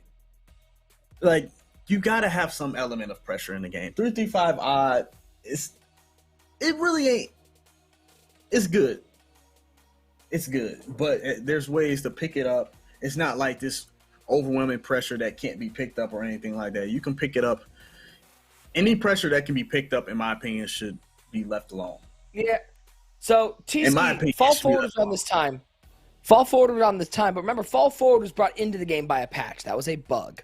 So I understand, but I'm like, when people typically are saying, are they going to wait to patch it? Like patch what? Like outside of bugs and tuning, I don't think they're going to be like big overarching changes like we saw, like you see early in the Madden cycle where it's like, we've now seen a lot of data and we're going to tune zones down or whatever it is. Also, who was it? Somebody asked, my mouse isn't working. Oh, Kirk, what kind of build are they playing on? So they don't play on like, that was a very poison-esque catch for Jermichael Finley. They play on like I don't know, Bugs, did they send you guys for the club stuff? You guys just played on your Xbox, right? Yeah, everybody's playing on their Xbox as far as I know. Yeah, but they're usually what happens is they play on dev kits. Yeah. So usually they play on dev kits, which are what the developers use to build the game. Like it's not an Xbox, it's called a dev kit. And so usually you can like revert back to different points in Madden. Like you could play on different patches and things like that, and play on the new patches. But right now because we're at home, they're probably not going to touch it because no one has dev kits. So everyone's just playing on the current build. So they're not going to like touch it because they don't want to change it right before the final 8.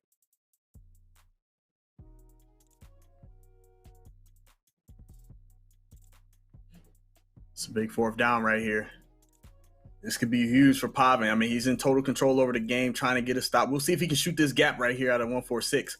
I mean, look at the reach look at the fight right forward. There. Woo! Alvin Kamara. There's no reason to have an ability if they're going to do that anyway. If they're going to fight for and reach for it, what's the purpose of having an ability? Like, I'll never have to use the ability if they're going to do it anyway. Like, I don't know if anyone in the chat has used the ability. Maybe someone has, and maybe they reach for it even more with the ability. I don't know. But I just feel like there's no need for the ability because I'd see everyone reaching for it. Yeah, I don't know why it's an ability. I don't know what it does. 1st and 10 for Joke, down by 10. Might be the final play of the quarter, depending on what happens. Oh, good luck right there by Pavin. Oh, he dropped the pick. Dropped.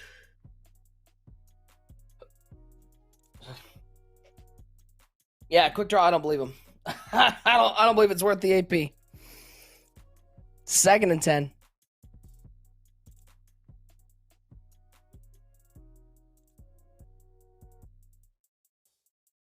And stepping left. Really good defense. He's playing really good defense right now against Joke. Joke is struggling to move the ball. You see he's running very similar defense to what Henry ran against Ghost, and Ghost just was not prepared for it at all. Ghost was not prepared for this at all. And he was not prepared for it. And you're seeing right now, Pavin is hitting Joke with it right now. And Joke isn't like that. He hasn't been running bunch all year, so he's struggling even more than Ghost was against Henry. And it's just, he can't move the ball.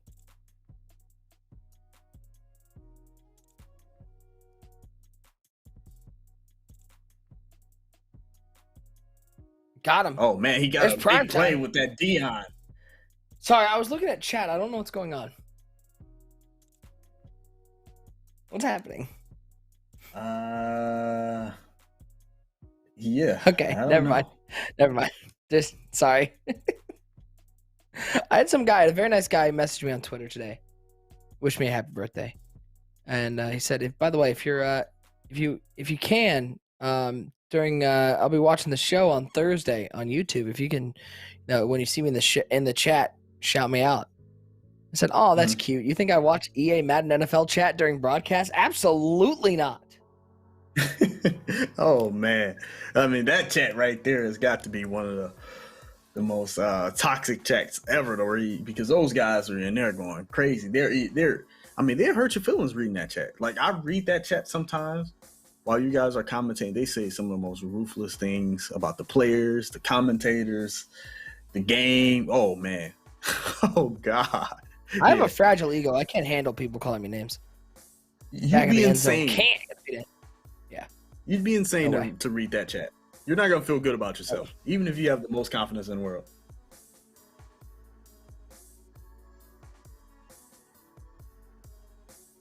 Gannon. Right side. Nice. Marcel Reese. Nowhere to go. He was a little bit late. If he gets that to that flat right there and air trucks up a little faster, he's able to get some positive yards on that play. I know he was a little bit hesitant seeing Pavin's lurk in the area, just thinking, man, Pavin may lurk this right here. But he's going to have to kind of just figure out where he's going to be immediately. 3rd and 10. Oh, threw that into triple coverage. Oh my Toxic gosh, comments when Bo said Jerry Rice not top 5. I mean, I didn't say. Did I say he wasn't top 5? I could swear I said he was number 3. You said he was 3rd. Now, he's not a top 5 talent, that's for sure. Now, that's something I would say. And if you have a problem with that, at Bugs on Twitter.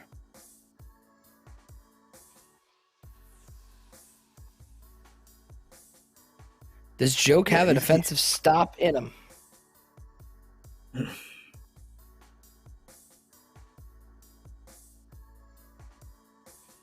Pavin, smart decision right there by Pavin. You see, he went to conservative, just in case if he gets sacked with his quarterback, gets quarterback sacked, he's not going to fumble, or the chances of him fumbling are slimmer with anything. Taking a hit with a receiver, running back, any of those guys, it just reduces the chances of Joke just getting a fluky play. A-Train says he's the most a playmaker. Productive. E-Rock, exclamation point, MHL in the chat. He's the most productive football player ever? Yes, the numbers say that. Like, yeah. Oh, yeah. Who's better right now, DK or AJ Brown? Probably DK. I will say DK.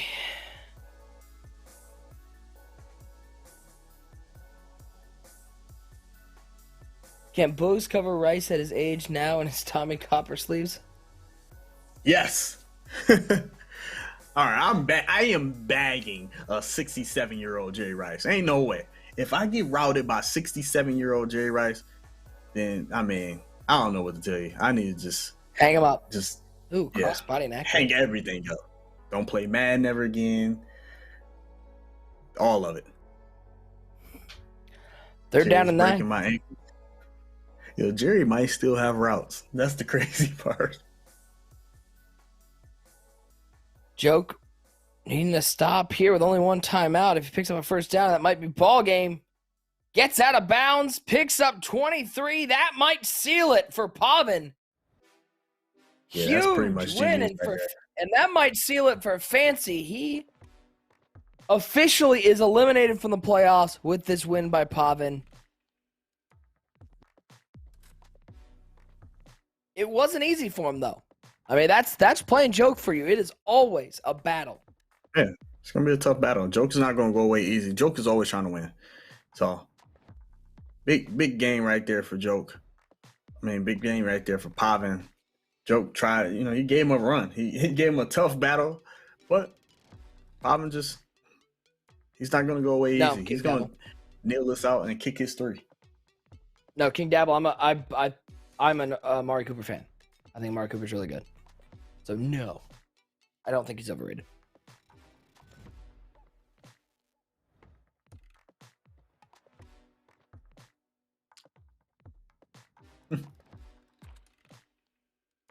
Joke will take his last time out. Maybe he gets a block here. Yes, the oldest player left in clubs is Wesley. Wesley is old, man. How does the broadcast team feel about Michael Thomas? He's good. Maybe he's talking about Michael Thomas tweets after the loss. Oh, not good? Less good? Yeah. Yeah, I think that's possibly what he's talking about in that spot. As a football player, he's good. He's a top 5 wide receiver. Yeah, he runs a lot of slants, but he also is a quarterback in Drew Brees who can't throw the ball more than 10 yards in front of his face. So, what are you going to do? Send him on fly routes? Yeah. Pretty much. Oh, okay. On that case. 2nd and 17. Do you think these pros alter their schemes while they're on Muthead League? Depends. Depends who's still in clubs. Some do. Some, like I truly believe, Boogs, we said about Wesley. Wesley just cares about every game he plays. I don't think he ever changes he's going to run what he runs. No, he just comes out here and runs what he runs and just playing Madden. He may change a thing or two, like little small things like, oh, okay, this is what I would do. Yeah, he won't bring out the big ones. Yeah. But for the most part, he's just trying to win. For the most part, he's just trying to win. He holds on to little details, but at the end of the day, Wesley's just trying to come out here and win. 4th and 2 for Joke. Late throw, but picks up the first down, but he has no timeouts. That's going to be your ball game. Pavin moves to 8-4 on the year. He eliminates Fancy from the wild card hunt. And now he awaits that Drini and Trey Thomas game. Boogs, a great performance there from Pavin fighting through Joke. Oh, yeah. Great win right there for Pavin. I couldn't stop it. I couldn't stop it. Great win right there for Pavin, man. To be able to get that done, he's put himself in a great spot to where now he's pretty much locked in the playoffs now because actually he still has that Drini Trey matchup. Let me actually think about it. So he won that game by 10 points, right? So he won that game. His point differential, he's at 71. Yep. So he's at 71. Okay, so he can't be passed. He can be passed by Trey, but he cannot. If Trey loses, Trey will be out. The max, well, because max point differential is 24, so the most that Drini can get to is 68. So Pavin, he's rooting for Trey Thomas to just, I think, hold on. I don't know. No, he needs Trey to lose. He needs Trey to lose because he will get the one spot. He wants that one spot. I think he's in no matter what. Here's what we're going to do. We're going to take a quick break. When we come back, we're going to go to update the playoff picture. We won't just go through math here. We'll actually have the updated playoff picture as we wait for our next game. But it really is interesting here in the final week of the season. I don't want to get too far without mentioning our sponsor, Tyson Anytizers, because they've been a fantastic sponsor. And guess what? We still got one more week left with Tyson. So big shout out to Tyson for being a sponsor. Guys, make sure you go out to your local grocery, your supermarket, wherever you get your frozen foods, and grab yourself a bag of Tyson Anytizers. They are chock full of protein, and they can fuel your game to a new level. So make sure you grab, whether it's boneless wings, bone-in, buffalo, honey barbecue, whatever your flavor is, grab yourself some Tyson Anytizers, your favorite chicken, with more bold flavored boogs. We got one more to go. Everyone's got to go grab themselves a snack, grab themselves some Tyson Anytizers. I'm gonna refill my water. Then we're gonna come on back, and we got some dissecting to do. Oh yeah, we got some great action coming right here, man. We got Trey versus Drini, and when we come back, before we get to any of those games, we're gonna break down the numbers. We're gonna do a little bit of math. We're gonna lean on some of you math wizards in there. I trust in my own math, but we're gonna lean on some of the math wizards as well to make sure you double, triple check us. Because Nick, that guy right there. He ain't that good with the math. So we're gonna take a quick break, and then we got the action and we got the numbers. See y'all in a second.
All right, we are back live here, Muthead League Season 8, presented by Tyson Anytizers. Big shout out to Tyson Anytizers for supporting Muthead League. Nick Mazesco, Boogs, back with you. We are waiting to get this next game ready. Not to get into too many behind-the-scenes stuff, but there was a miscommunication on the starting time, so we're trying to get that game together, so we appreciate you guys' patience. But let's update you on the standings. Let's update you on where we stand right now. So, and instead of us trying to walk you through math, Books pointed out I'm not good at math. Ignore literally everything on the top. We're done. Kiv, Wesley, J. Wall, they're in. So if you look at the updated standings, this final game is Trey Thomas takes on Dreeny. Dreeny needs to win by 10 or more to make the playoffs. If Trey wins or loses by 9 or fewer, he's in. It's that simple. That's all it is. Based on point differential tiebreaker, based on the next tiebreaker, which is also total points scored. At the end of the day, it is Dreeny needs to win by 10 points. He needs a double-digit win to make the playoffs. And at that point, Trey gets knocked out. Pavin wins the division, and Dreeny takes the wild card. Yeah. How'd I do? Oh, you did great. And then here's the thing: the one little thing you left out. There's no way that Trey and Dreeny both end up in the playoffs. One is in, one is out. This is for all the marbles, baby. One is in, one is out. Pavin is locked. Pavin's in no matter what. Yeah, Pavin, that was a huge win for him. By the way, can we give a big shout out to our team behind the scenes, Ant Cap, Rockets, and Whizzle, for delving through that math, flying in that information. Shout out to those guys. They work so hard each and every week. So that is where we stand right now. Dreeny needs a double-digit win. Otherwise, Trey, he'll win the division. Actually, Trey won't necessarily win the division because Pavin can technically win the division, but Trey is in the playoffs. And all that matters, Boogs, it matters that you're there, because once you get to the playoffs, anything can happen. Yeah, and that's the thing. Once you get yourself in that spot, Trey is hot right now. He's out here kind of like the old 08, was that 08? The 08 Giants. Or was that 07 that beat the Patriots? When 07. They went on that the 07 Giants, 8 game win streak, where they just went on a streak and just made his way all the way through. He's on that kind of a run right now. He's on that run that the Packers were on in 2010 or whatever year that was. Like, he's on one of those kind of runs right now. It's just whether or not he can sustain it and keep things going. He's super hot right now. He's hot. He's getting games going. He's 8-1 in his last 9 games, Chad. 8-1. That's really, really good. It was looking early like he was going to walk himself out of this tournament, out of this league, and just walk himself right into the 1-11 land right there with his our good friend, one great user. It was just looking like he was going to be one of those guys. But he said, no, y'all not going to sit here and slander me and talk crazy to me like that. I'm going to fight. Folks, can you answer this fantastic, helpful comment from Jaser, who said, put the game on and shush. Jaser. Okay. You want to watch me play? Hey, Nick, send the game. Let's go. I'm sick of this. All right, You've cool. been talking crazy. Right, anyway. cool. I'm ready. I got my controller. Send the game. I'm turning the Xbox on. Let's go. Send the game. Send the game. You want to see Nick get beat that bad? I'll show you. I'll show you how real it can get for Nick. All right. It'll be rated NC-17. Coach him up time. Let's go. You know what I'm saying? Let's get the coach him up session. I'm going to need multiple sessions, just to let you know. Appreciate it, Reverence. It's actually not belated. You're still on time. But let's talk about what a great season we've had. Season 8 of Muthead League. Boys, if you had to pick one person that you were most impressed with across this 12-game regular season, who would it be? It's Wesley. It's Wesley. Even though he didn't go undefeated, it's Wesley. He went 11-1, and it was looking like he was just destined to go 12-0. He didn't get it done. He ended up going 11-1, but it was still a very impressive 11-1. That one loss, he got popped. He got popped pretty bad. It was earlier today.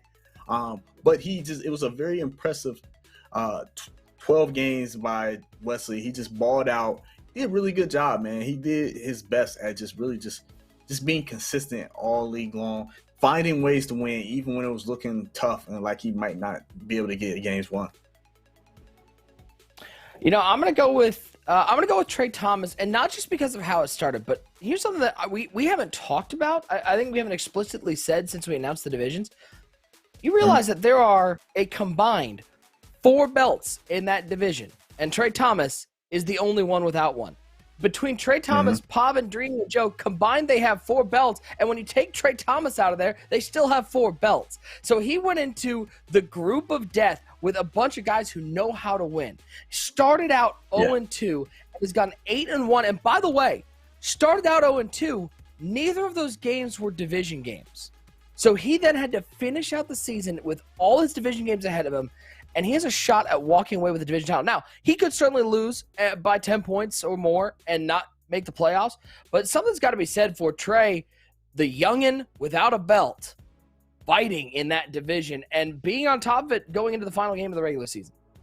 Oh, yeah. It shows, once again, like I was saying earlier when we were talking about J-Wall and his run recently of just finding ways to win. He hasn't looked his best in all of his games, but he's just found ways to win in games that he might not necessarily should have won because he wasn't playing his A game, but he just find ways to win.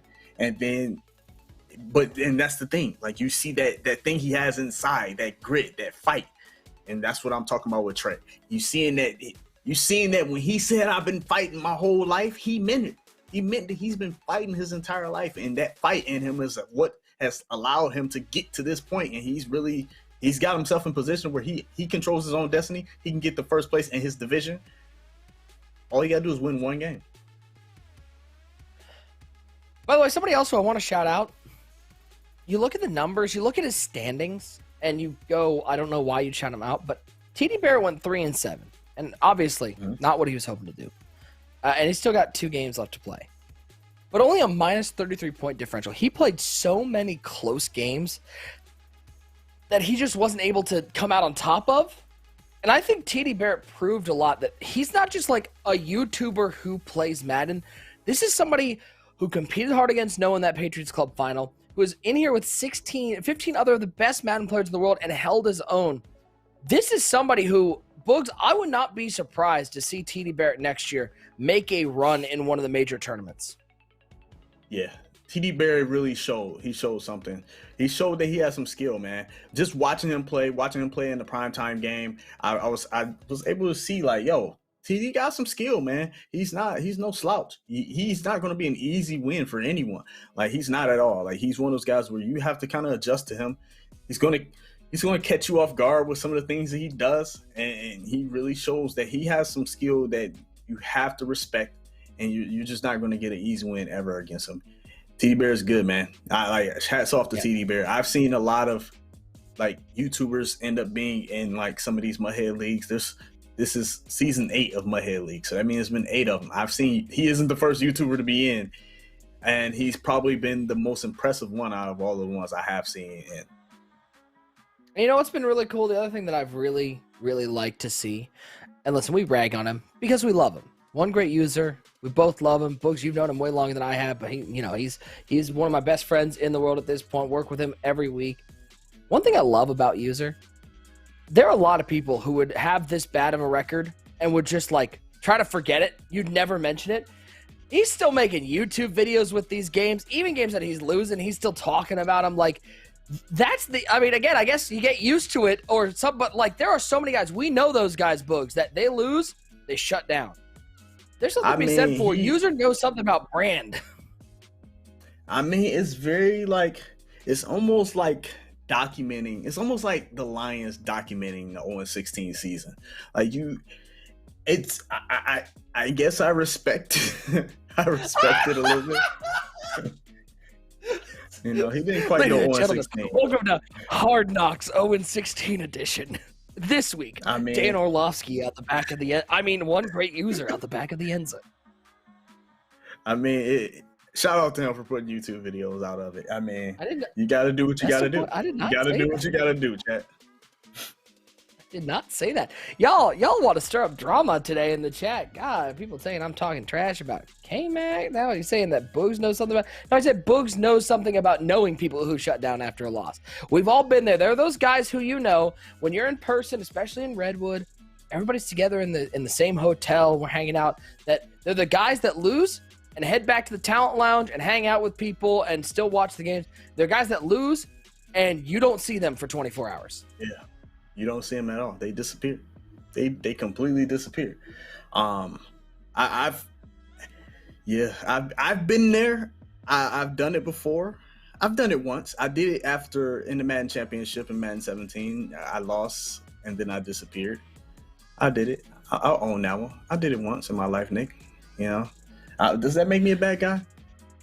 No. I mean, again, it's human. I mean, again, and that is the part where I have a lot of respect for every single Madden player, because at the end of the day, you're never going to win all the games you play, especially in the game of Madden, especially in a video game.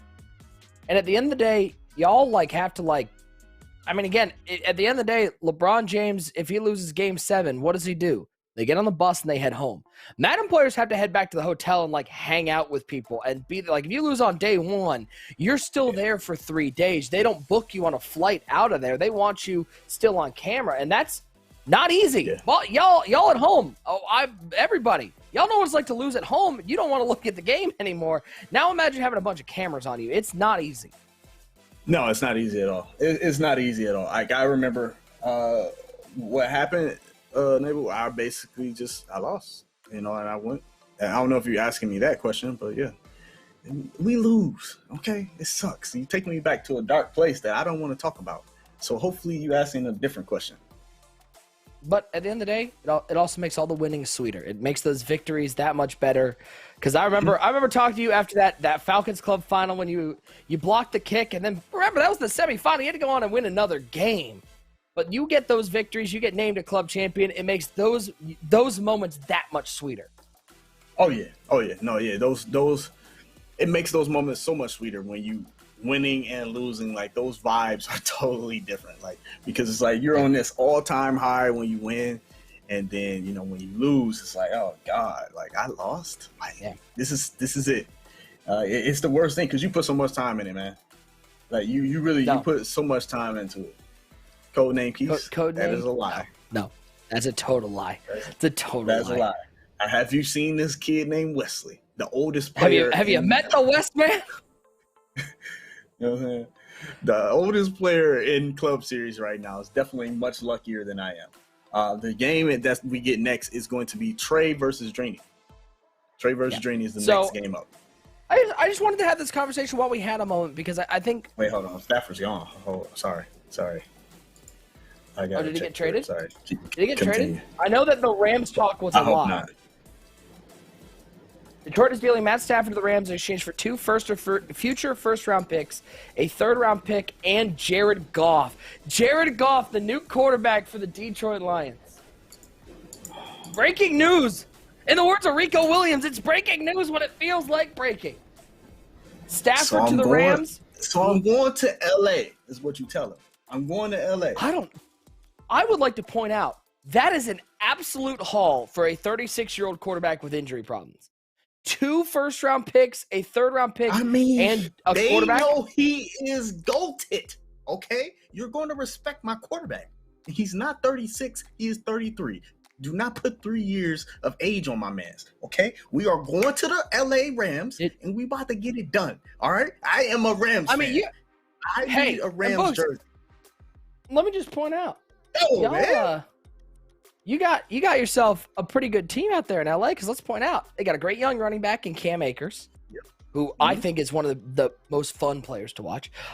They've got this guy on defense out in LA, Jalen Ramsey. I think he's pretty good, I've heard. Aaron Donald, he's pretty. I'm about to win a Super Bowl. Let's go. Let's go. I'm about to win a Super Bowl. I can't believe we get to break this news live with Boogs here on the air. We're gonna throw up that tweet in just a second from Adam Schefter, and I did check to make sure it was Adam Schefter. It wasn't I got like a partial tear right here, man. Boost to the Rams club. Tear. No, I'm throw it going up there, wherever Crook. Let's roll. Wherever J-Wall goes is where I go, chat. Right? There it is. I need my revenge. Detroit is dealing Matt Stafford to the Rams in exchange for two future first-round picks, a third-round pick, and Jared Goff. 2 former number 1 overall picks trading places. First blockbuster NFL trade of 2021. Wow. So, Boogs, you're a Rams fan now. Not going to lie, also, you want to know what a really nice part is? You talk about a team that's got some pretty sweet jerseys. Like, I love that. You get to keep theme with your Michigan fandom. You get the maize and blue. Yeah. I don't know, man. I feel like this is the start of a new era for the Boogs, man. Yeah, I mean, this is a good time, man. This is a good time. I'm gonna have to hit up Jay Wall and let him know, like, man, we gotta change our fandom. We're both Lions fans. Time to go to the Rams club. You know, I just need my rematch. As a competitor, I need my rematch. So, but yeah, man, I'm happy, man. Honestly, I am.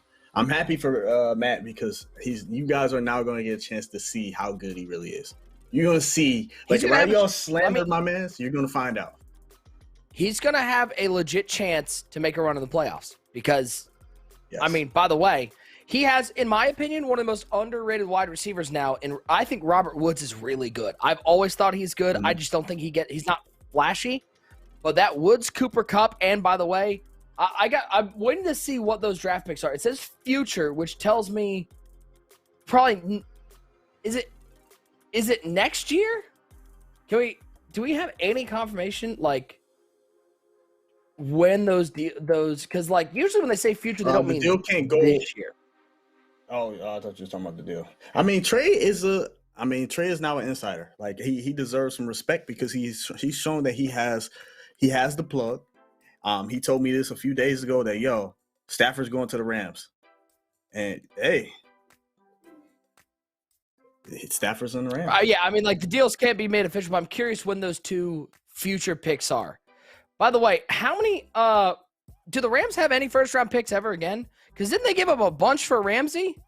Are they allowed to pick anymore? I don't know. Boogs, I'm not going to lie. Listen, I'm out here. I'm a little excited. Happy. You know, not just because, like, my Browns made the playoffs this year. So, like, there's a little more hope. But now living in Arizona, I get to watch the Arizona Cardinals a lot. It's fun to watch that, Kyler Murray, an exciting team with some young talent. That division is stacked with quarterbacks. Oh, my God. You got Kyler. You got Matt Stafford. You got I guess the Niners Russell Wilson. Somebody. I mean, you got Jimmy Garoppolo might get traded soon. I don't believe the Rams have a first round. I mean, the Niners might go crazy and just go ahead and just go all out and get Deshaun. Who knows? Yeah. So the league year is like March 17th. Boogs, you have some like hope in your eyes. You got some happiness. I'm happy now. Like I feel playoffs. I feel like you guys are gonna get to see me tweet about football during the playoffs. I can't wait, baby. I cannot wait. The Rams are about to be so tough. And let me tell you this, Boogs. You want to know an underrated part of being a fan of a West Coast team is? You get a lot of those 405 games where you're going to be on national TV. Like, they don't conflict with the early games. You're going to have your team in focus. Mm-hmm. Oh, my God. Exactly. Like, what a setup. Cannot wait. Jazer, we're waiting for it. We are waiting. We are still waiting. And we will have news on that in just a bit. But Stafford. Yes, G-Blood. We are going to the Rams, baby. We are officially going to the Rams. I'm happy. You know what I'm saying? I can't wait. We going to the Rams, baby. I am a Ram. I am a Ram officially. Yes. So now, Boogs, Stafford Rams jersey. Here's the thing, Boogs. Now, after, of course, all the move and whatnot, you're going to have to come out to Arizona and visit me at the new house. And then we're going to have to go fly to LA and go to a Rams game and see Matt Stafford in action. Yep. Sounds like a plan to me. Let's do it. Sounds like a great time. Good for Matt Stafford, by the way. I mean, you talk about a guy who has paid his damn dues and done his job for a team that has not – I mean, he has been carrying that team on his back. I cannot wait to see what he's able to do with, by the way, for I think maybe the first time in his career, a solid run game and possibly some young defense that doesn't let him down. Come on. Stafford has never had this. He's never had a defense, a run game. He's never had a complete team like this. Now, you guys, you can talk to me about this man after this season. Talk to me after this season and let me know how you feel, because y'all gonna be gassing my man's up. And you know what I'm gonna tell y'all? I'm gonna tell all y'all to kick rocks. All right, because y'all were hating on my guy beforehand, and now we Rams. We are Rams. Holla at me, man. I'm going to LA, baby. I'm sorry. I'm happy right now, Nick. It's a good time. So, no, you're good, Chaser. It's all good. There's a lot going on right now. We're trying to figure out what's happening.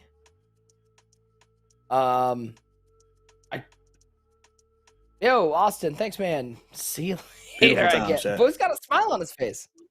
Beautiful times, man. I can't wait. This is beautiful times. Let's go, man. And look at this. Just look at the Lions. We're willing to take Jared Goff. Like, this is what we're used to. We want Jared Goff. Forget the picks and all that other stuff. We took Jared Goff. That shows you the direction. We're about to lose 3, 4, 5 more. See, I'm still saying we, because I'm a Detroiter at heart. But at the same time, they're about to lose. They are about to lose. I'm a Ram. That Goff contract is bad.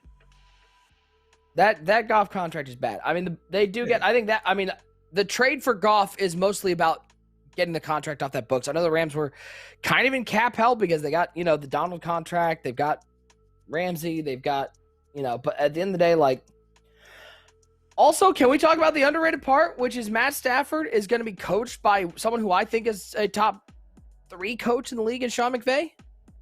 Yeah. I mean, got a play caller. Think about who has been his. Think about. Let me just look this up, man. Let me just look this up. Matt Stafford's head coaches in his career. You tell me which one of these would you consider a good head coach? Matt Patricia, Jim Caldwell, Jim Schwartz, Rod Marinelli. I mean, I was waiting for you to name a good coach. I'm sorry. I'm just listening and waiting.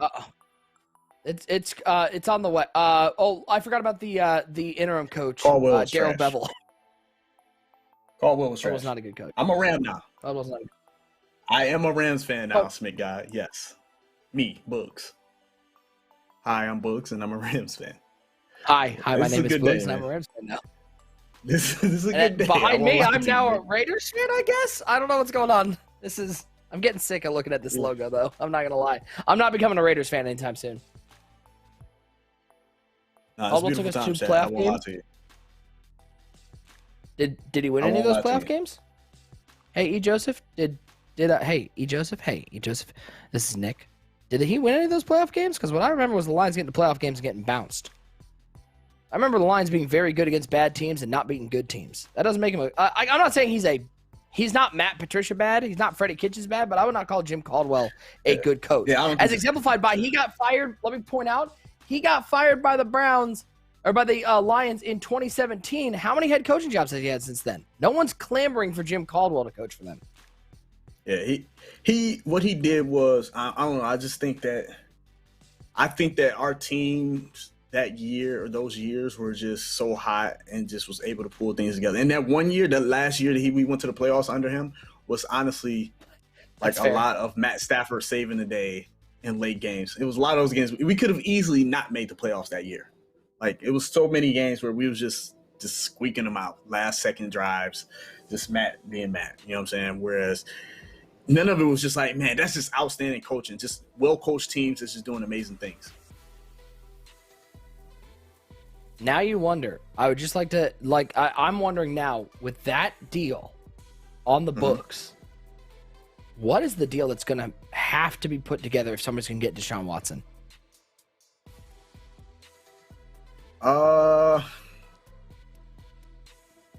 They're gonna have to throw at least another one first round. They have to, right? They have or it has to be a team. Another first. Or it has to be a team like the Jets or I think the Jets have because the Jets picks are going to be pretty good. Yeah. Like the Rams with Matt Stafford, you're basically trading Matt Stafford for Jared Goff and 2 bottom half of the draft picks. And hopefully, again, lower than that. Hopefully pick 32. We about got our game ready? We'll see. I think we got the game like ready to go. We've been talking about Matt Stafford for so long. They were connected. They're they're not right now. Trey is waiting for opponent. Thank you for listening to us fill for, by the way. At this point, we went back at 45, so we have been filling now for 26 minutes. That's what, Books. Hey, you're a champ. I'm definitely about to be a champ. I am now a Rams fan. It's happy days. Like cue the music. If I could cue the music right now, Oh Happy Day would be singing right now. Like, cause I'm happy. It's a great moment. It's a great day. The Lions are looking down, and me and Matt, we're looking pretty good right now. We're in a great situation. We got a great young coach that I believe in. I think Sean McVay is exactly what a Matthew Stafford needed, honestly. So yeah, man, this is a second take with Boogs and Nick. I can't wait to talk to Civil about this one, because Civil, Lions fan, and hates Jared Goff. Top 3 most hated his 3 most hated quarterbacks are Carson Wentz, Jimmy Garoppolo, and Jared Goff. And now Jared Goff is potentially going to be the quarterback for the Lions with, by the way, a first-time head coach and a first-time GM. Yeah, a dude that wants to bite off kneecaps and stuff. Whatever it's saying. Whatever he said. I don't even know. I got threw off. Oh, Dan Campbell? I heard that. Yeah. It's like, I heard it. I was like, oh, God. Yeah, this guy's guy's on a new level. That's for sure. Yeah, I'm ready, man. I can't wait. Lions won that trade, really? They got great value for him. They did, but again, you don't give up that much for a quarterback if you're expecting to be a fringe playoff team. You give up that much if you're expecting to win games, and if you win games, that you basically traded them for 2 late first-round picks. And Jared Goff's bad contract. Again, the Lions had plenty of cap space. They could do it, but it's still let's not pretend like they traded it with when the Dolphins got the Texans pick and end up with the 3rd overall pick. That's not happening. The Lions just got a quarterback that's ready to lead them to a Super Bowl. They got a franchise quarterback. Time to make it happen. Trey versus Dreeny for the playoffs. Hey, let's go ahead and get in. Also, I don't want to hear there better not be any words from Lions fans about Matt Stafford wanting it. They better hang his jersey from the rafter as quickly as he can. Yeah, just hang his jersey, retire it, do whatever you gotta do. They don't really retire jerseys like that in the NFL. All right, who wins this game? Trey or Dreeny? A reminder. I know it's been roughly 4 days, but a reminder. Dreeny needs to win this game by 10 or more to make the playoffs. Otherwise, Trey Thomas is playoffs. Either Trey wins or Dreeny has to win by 10 plus. I put the channel predictions in. There you have it, chat. Go ahead and wager your channel points. You guys just got a few channel points by watching that last 25 minutes. A few extra points. Here you go, chat. Does Dreeny win this game by 10 or more, or does Trey win? A Trey win counts for anything by Dreeny. Anything, either Trey wins or he makes sure that he doesn't lose by 10 or more.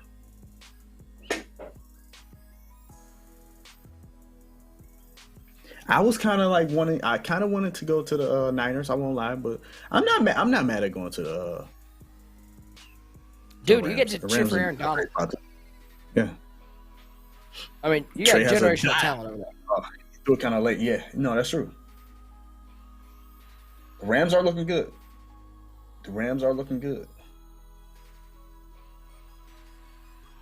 I think they need a wide receiver. That's what they need. Yep. I like Woods, but they are getting up there. They need a wide receiver. So it's 2022 and 2023. Yeah, okay. Facts, Rage. Rage hit the nail on the head, Boogs. He's going to have his best season with the Rams year one than he ever did with the Lions. What a dot. What a dot from Trent Thomas by the DK Metcalf. He wants that division title. Man, Trey is hot right now. He's hot. We've seen what Trey has done so far. We see what he's done. He's on an 8-1 tear right now. And he said he is going to the playoffs. Him and Drini are friends, but not today. So he's trying to get it done. He's not going to allow Trey or Drini to pull this off. He's going to be the reason why Drini's going to be watching Muthead League playoffs at home tomorrow or next month. Week. Tripping. My bad.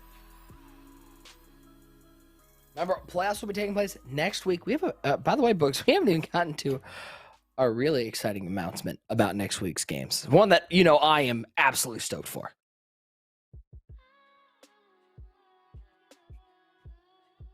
Sorry, Nick. Say that again.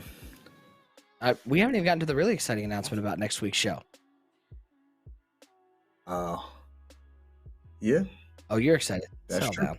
You're excited. You did say that. Sheesh. Stafford, Woods, Cup, and Akers. Fun times. Yeah. Yo, hey, Matt Stafford. True or false? Matt Stafford's now a top 5 fantasy quarterback. Oh, he should be. It's going to be fun watching those guys. Savage, I don't either. Maybe Bose can answer that one. Why do so many guys take the ball out of the end zone on kickoffs when, unlike last year where we saw, a decent amount of returns, I have not seen any kick returns this year? The biggest reason is because guys want to get to a hash. So it's not as important as guys still try to score touchdowns and make things happen, but the biggest thing is guys want to get themselves on a hash immediately so that they can already have their offense set, because being in the middle of the field in between the hashes, it hurts a lot of offenses. Some guys, it doesn't matter what hash they're on, their offense just kind of just runs as is. But with the guys that are running bunch, they want to be on a hash because they want that bunch either to the wide side or the short side of the field. And so being on a hash mark really kind of determines and dictates their play calling and where they are.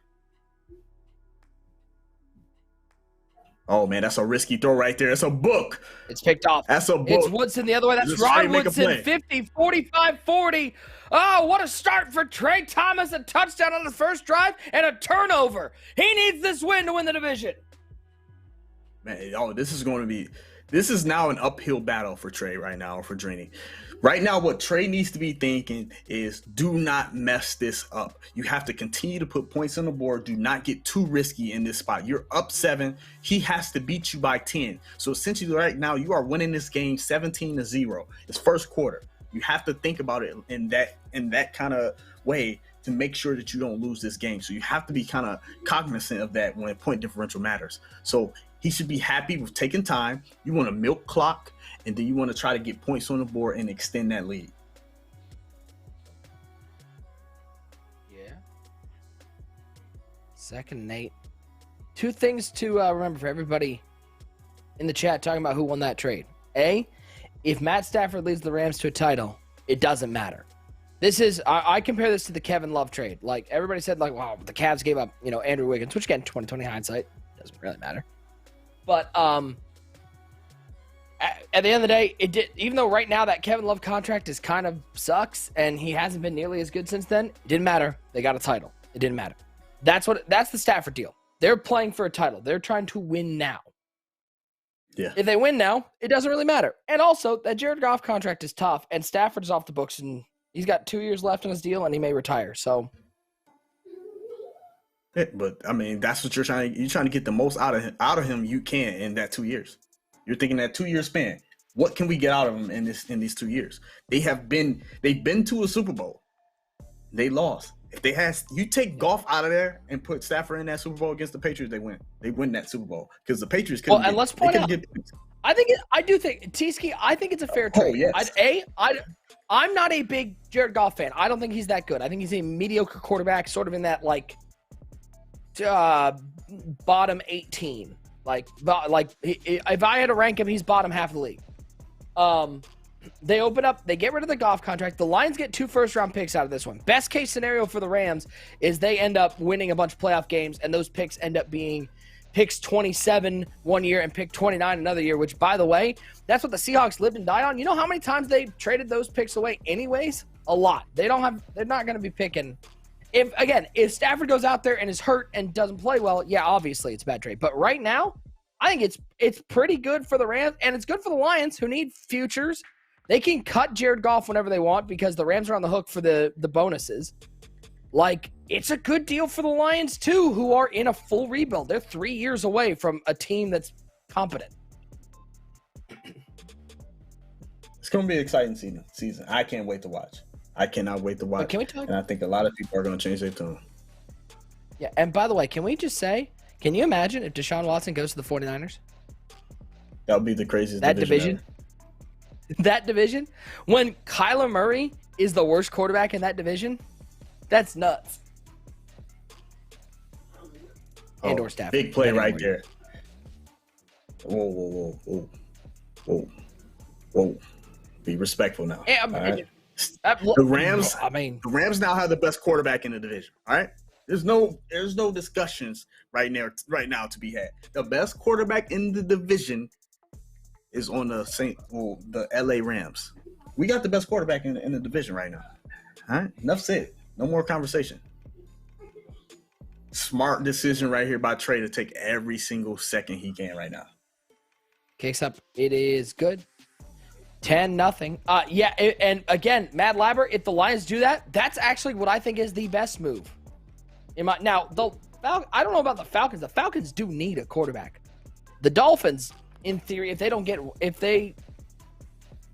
whoever's at 3, if it's the Dolphins and they're sticking with Tua, they're your best option to trade up for and get what I think it's either going to be Wilson or Fields. Stafford is not better than Russell Wilson. Stop it. He is. He's better than the man. No. Y'all see how they keep getting bagged? You heard DK. Oh, y'all probably don't listen to what's the name podcast, but Brandon Marshall's podcast. DK was on there. We got bagged. All right. They know our offense. You know what their offense is? Run, throw it, chuck it deep. And if nothing's open deep, run around in circles and try to chuck it deep. I mean, in fairness, the Lions' offense was lose for 3 quarters until Matt Stafford tries to do something. Whoa. Be respectful. All right, yeah. Then they'd be like, you know what, Matt? Bring us back. Mike. Bring us Kamara back. With the run for 3. Ooh, almost broke that one. Picks up 17 to the 39-yard line. Reminder, this is a huge game. I don't think Russ is as good as people think he is. I think he's really, really good, but I don't think he's as good as people think he is. So let me go ahead and clarify what that means. Really good. It means he does. I'm not saying he sucks. It means that if people are rating him a 99, I'm rating him a 97. That's what I mean when I say that. Okay? It means I would rate Russell Wilson a 97. I think that's fair. Yeah. Well, I would agree with that. Let's go, man. I don't even want to watch this game no more, man. I just want to go home. 10-0. Trey Thomas on top. Don't tell Tyson that. Tyson, you didn't hear that. Tyson, I'm playing. 2nd and 6. Gannon back to Dreamy's pass. Trying to fight for his life right now. Boogs lowered his route running game to 97. That's crazy. That is how Madden works. Like, little things like that will change the ratings. Just to let you know, the reason why he's a 97 is his run block finesse was dropped from a 25 to a 19. Okay, cool, I guess. Who cares? 3rd and 6. Gannon. Oh man, did the offensive lineman just interrupt that play right there? Oh, the lineman got in the way of the tight end. The lineman was trying to get his shine. Wow. I mean, Dreamy's going to have to get some. He's down 20. I know the scoreboard says 10-0, but he's really down 20-0 because he has to beat Trey by 10 points or more to knock Trey out of the playoffs and then enter the playoffs. That's how big this game is. So he's really gonna have to shut Trey down for the rest of this game, and he's gonna have to put up at least 21 points. Whoo! What a clutch dot right there. Nice. Big dot on fourth down.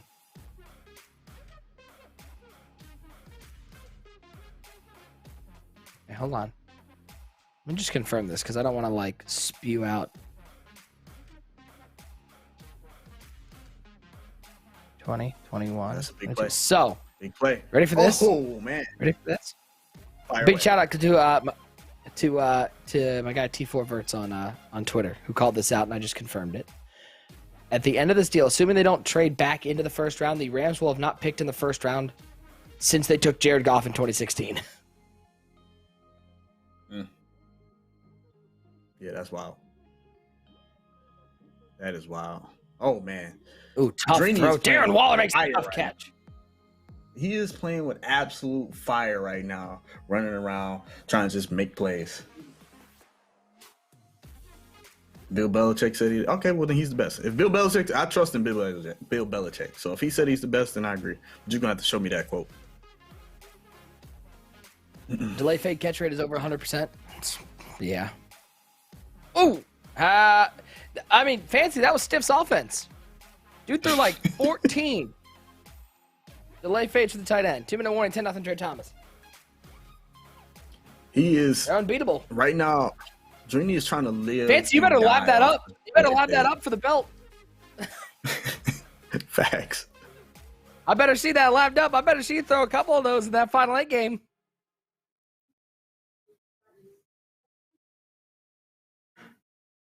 Gotta add it to the. That's what I'm saying, man. Gannon 1st and 10, rolling left, trying to find that corner route. Oh, that was Moss. Almost came up with that one. I mean, right now, he's living and dying off of just rolling out with his quarterback, just trying to make plays right now with Gannon on the run. And I mean, it's working, but it's also looking very dangerous each and every play as well. Like every play is looking scary. Where he's, oh my god! I mean, Russ is the man. He's the man. He's good. He's a really good player. But Stafford's better. But I'm just y'all saying, will find out. Just imagine that I like that J-Wall. J-Wall's a Rams fan too. Tells you how much Matt Stafford means. Yeah, I don't think y'all understand. He knows. J-Wall watches the Lions. He knows just how good Stafford is, man. Is J-Wall allowed to change his club championship to the Rams? Like Thursday? Can he show up in Rams unis? That would be glitchy, actually. That would be super glitchy. Gain a quick throw to the right side. That's Alvin Kamara fighting through tackles to the 10-yard line. Man, he is right now. You see, he's just this drive. Even though he's moving downfield, like every second counts. Like I said, he is down 20-0 right now. He needs to make something happen fast. And basically, what you're going to see, even once he score here, what Trey is going to do, Trey is going to just kind of just milk the clock out and go to half. That would be the smart thing to do, at least. It would not be wise for him to go for anything. What a dot right there by Drini. Got Waller. 17. Touchdown by Drini. He's fighting. And again, I would like to say, I really do. I 100% believe this trade was good for both teams. But it's two teams with different priorities. The Lions are thinking about 5 years down the road. The Rams are thinking about the next 2 years. That's all they care about. They're thinking about, can we win right now? Because also remember, in the next couple of years, Kyler Murray is going to be developed a little more. Arizona's a young team. San Francisco's a young team that has yet to be healthy for they don't have a big window in a very tough NFC West, and Lord knows what will happen if Deshaun Watson goes out there. This is all about winning now, and for the Lions, it's about future assets. And there's no point in keeping Matt Stafford. Let's be honest. There's no point in a guy he's got a wide open by Derek outrun Vincent 20-15 10 5 down to the 3-yard line. It's just different priorities. I think it's good for both teams. If the Rams get a title, it's good for them. It is. If the Lions get one player that's a starter out of this deal, it's a good deal for them. And if Jared Goff can play well for them and be that starter for them, sure, why not? Yeah, that was most definitely wide open right there. And you got, I mean, what a response. Wow. Right what a blown coverage. I did not expect that at all. And I don't even think Drini expected that. I know Drini basically what he did right there defensively, not on that play, but the play where the tight end was wide open. He just sold out defensively and blitzed everybody. Walkie80 says San Fran ain't that young. I mean, Nick Bosa's 22. Jimmy Garoppolo's only like 25. Deebo Samuel's 23. Raheem Mostert's 24. I mean, I'm not saying every player's young, but yes, Richard Sherman's not young, but they've got a lot of young pieces. Like they do. I would not say they're like the youngest team, but they have young pieces. That again, the big thing with the Rams is they just haven't been healthy altogether. Yeah, Kittle's 20. I can't wait to have this conversation. Looking for Rice at the top, picked off. Can Trey make a play? Can he get points? Nice juke. Hit him with the juke move. He pitched back. The pitch back. Oh, I thought it was gonna work. He had room left side. I thought it was gonna work. Yo, it was looking like it was about to be the play of the day. That was looking like it was about to be something special. I mean, Trey's in a great spot. He's back up 20-0, and he almost made it a 27-0 game. I mean, Jimmy G just looks 22. Also, I don't believe Jimmy G is going to be the quarterback there much longer. I mean, if there's a 49ers fan here, does anybody believe in Jimmy Garoppolo?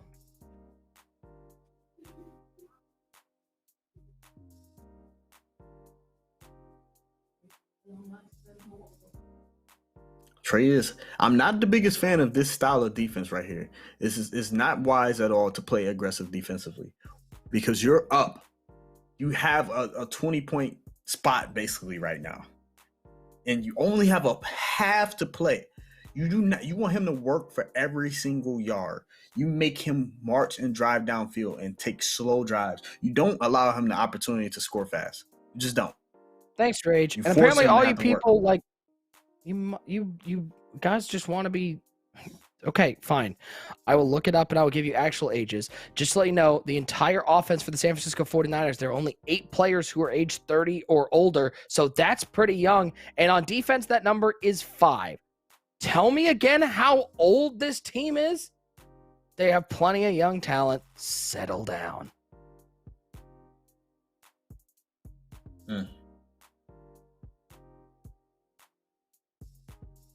Also, did not know that the 49ers had Josh Rosen, by the way. He was still only 23. Oh, really? Oh, yeah, I forgot all about him. I feel like he was out of the league. He was on Tampa for a while, wasn't he? I think he was on Tampa's practice squad. Yeah. Yeah, they had sent him to Tampa. Yeah, I guess. Tight end's open. He missed the read. That'll do it, chat. I think that Drini needed to win this game by 10. And Trey Thomas is up 10 with ball. Hey, D Croft. What's up, brother? How are you, man? Good to see you.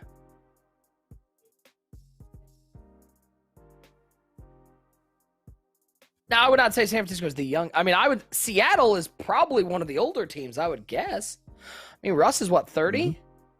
Mm-hmm. Seattle's on the way out. You know who's up? The Rams. I mean, Lockett's 28?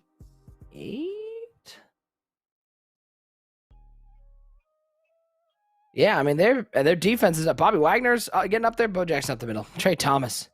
Look at this kid fight, Bugs. Look at your mans. Fight for the division win. I mean, it's been impressive to watch. The kid has really fought and balled out and pulled things together.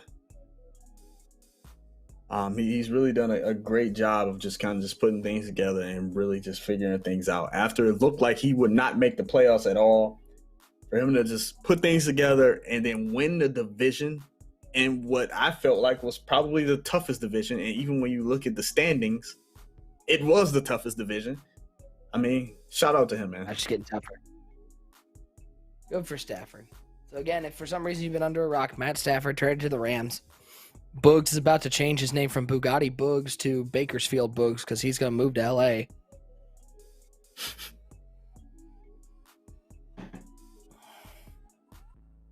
Who would have said at the beginning of this year, Rage, great point. Who would have said at the beginning of this 12-game season that Trey Thomas would sweep Drini?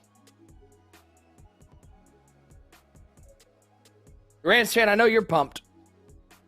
Although, aren't you a Jared Goff fan? Don't you like Jared Goff?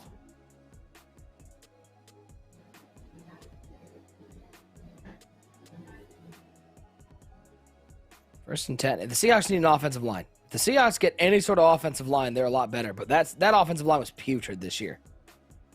And wasted a good start by Russell Wilson. And wasted their defense actually putting it together the last 5-6 games. Yeah. I want to give away on the Level Next stream 2 weeks ago, but haven't gotten anything yet. Well, we're not Level Next, so there's nothing we can do about it. I don't really know. You got to... I don't know what to do about that. I'm sorry. The giveaways are weird. Here's what I would say do. Check whoever whispered you. Whisper them back. And what I would say is that why you didn't get your giveaway is probably because your gamer tag, whatever gamer tag you sent them, wasn't case sensitive. It's cap sensitive. Yeah. Just stupid. You have to make sure when you win these giveaways, this is to everybody in the chat. If you win a giveaway, always check the spelling in the case, the casing of all your routes. I mean, all your routes, all your letters. Nice throw from Drini. If it's not right, you won't get. It doesn't go through for some reason. I don't know why, but it just won't happen.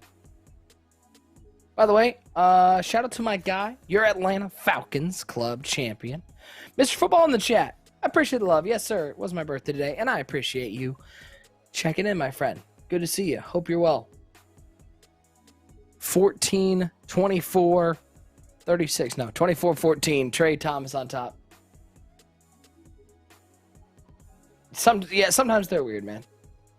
I appreciate that. Thank you so much. Big shout out to the Muthead chat. Y'all, I don't say this facetiously. I 100% do mean it, Bugs. We talk about how much we love hanging out with you guys. Like, there's legit not any place I would rather be spending my night outside of, like, a Vegas casino than hanging out with Muthead. Man, my guy Nick, man. Happy birthday. I appreciate you, brother. Weird time. I just wish it's a shame because last year at this time, we were at the Madden Challenge. And last year I got to spend my night of my birthday at the Panky. And then the next day we went to that club had ourselves a grand old time. We had a great time last year. I forgot. We were together last year during your birthday. And then that's when all of the Corona stuff broke out and we all got home and and everybody's been pretty much locked up ever since. Yep. J-Roops, I'm 31. Sorry, Bryce. Yeah. This is the first year that I haven't been because my first year of calling Madden, I actually called my first Madden game for the MCS on my birthday. And then, last year we were hanging out. We were with User and we were chilling and hanging out with all the Madden guys. It was we watched Rage drink from a stranger's bottle of tequila. We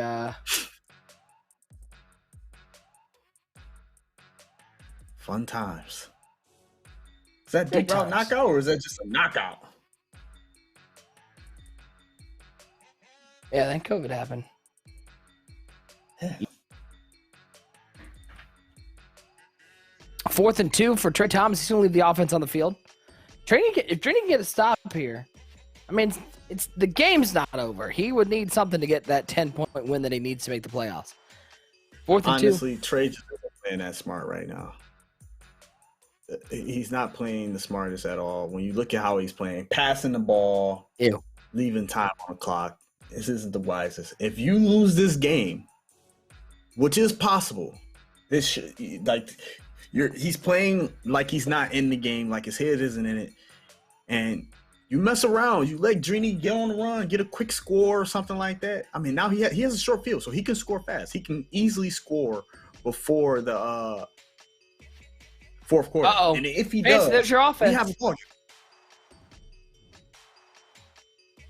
Jedi. That was Scott's last MCS tournament, but he's still doing plenty of Madden. Don't worry about that. Scott's never going away. What did I do at the challenge? Commentated. Oh, Drini On the missed side the said a touchdown. lot. Or was that one away? He missed the touchdown. I mean, Drini missed the touchdown. He has to breathe that. Drini has no room for error at this point. He has to score and score fast. He has Omaha lit up. You gotta see it. You see what he's doing defensively. You can see his adjustments. We'll see what happens. We'll see how he plays it here. 2nd and 10. Randy Moss motions over to the left side. Gannon back to pass. Looking the left side. There he is. That's Santana Moss. But he didn't get the feet in bounds. 24-14. Drini needs to score quickly.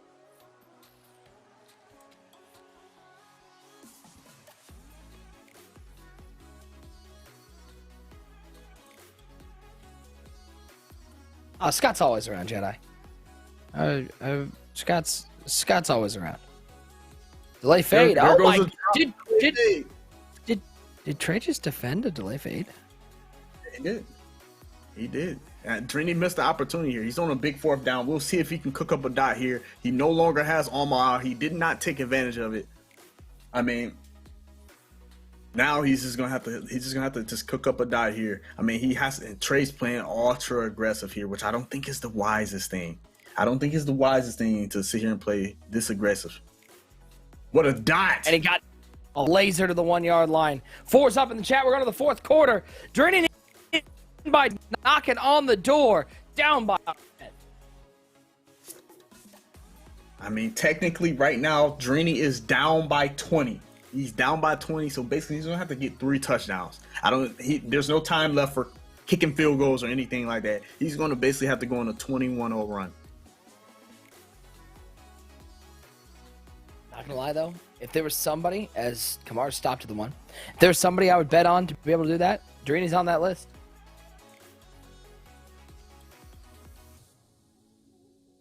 Kamara fights, he gets in the end zone. We got a ball game. Trey is not safe. He's not safe. He has to win this game. We'll see what he does. And so Pavin won his game by how much? 10. He won the game by 10. What was it? 7? This is smart by Drini. Drini's going for 2 here. This is not a smart decision. Oh, what do I know? What a dot. That still wasn't smart though. It wasn't smart for the simple reason that, okay, even if he goes for 2 here, I mean, he goes for 2 again, then that would make it 30 to, he's still gonna have to get another touchdown. It's 3, he has to get 3 touchdowns regardless. Like, he has to get 3 touchdowns regardless, so it doesn't make sense to go for 2. Just kick your extra point, because if you don't get it, you hurt yourself. So that really wasn't the smartest decision. Maybe his math isn't in the best spot right now, but end of the day, you want to get, maybe he's thinking that if he ties it and gets 9, but he loses the tiebreaker in that spot. So yes, he is down 12 right now. He's down 12 right now. Well, actually not down 12. He is, oh man, that was a scary throw. Hey, actually, he is down 10.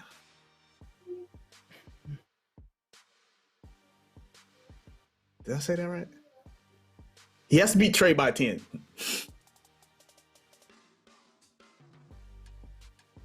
So technically, he's down. Oh, he's taking the shot. He's taking the shot. He's got him, Moss. 15, 10, 5. Trey Thomas with a huge touchdown to keep his hold on the division tight.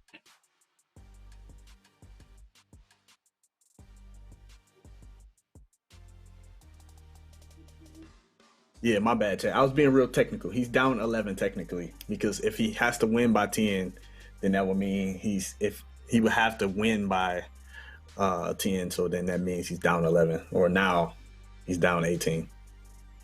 It's all bad now. That's the answer.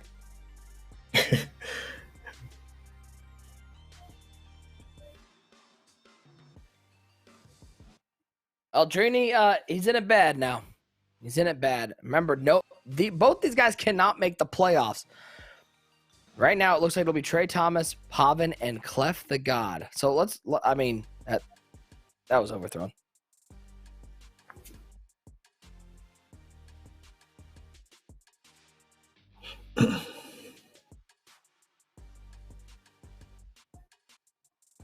I mean, I'm just saying, if y'all, for some reason, I do not believe anybody who said at the beginning of this entire regular season of Muthead League Season 8, I do not believe you if you said the one coming out of this is Trey Thomas. No one was saying Trey that. has to be Haul smart. to the 22-yard line.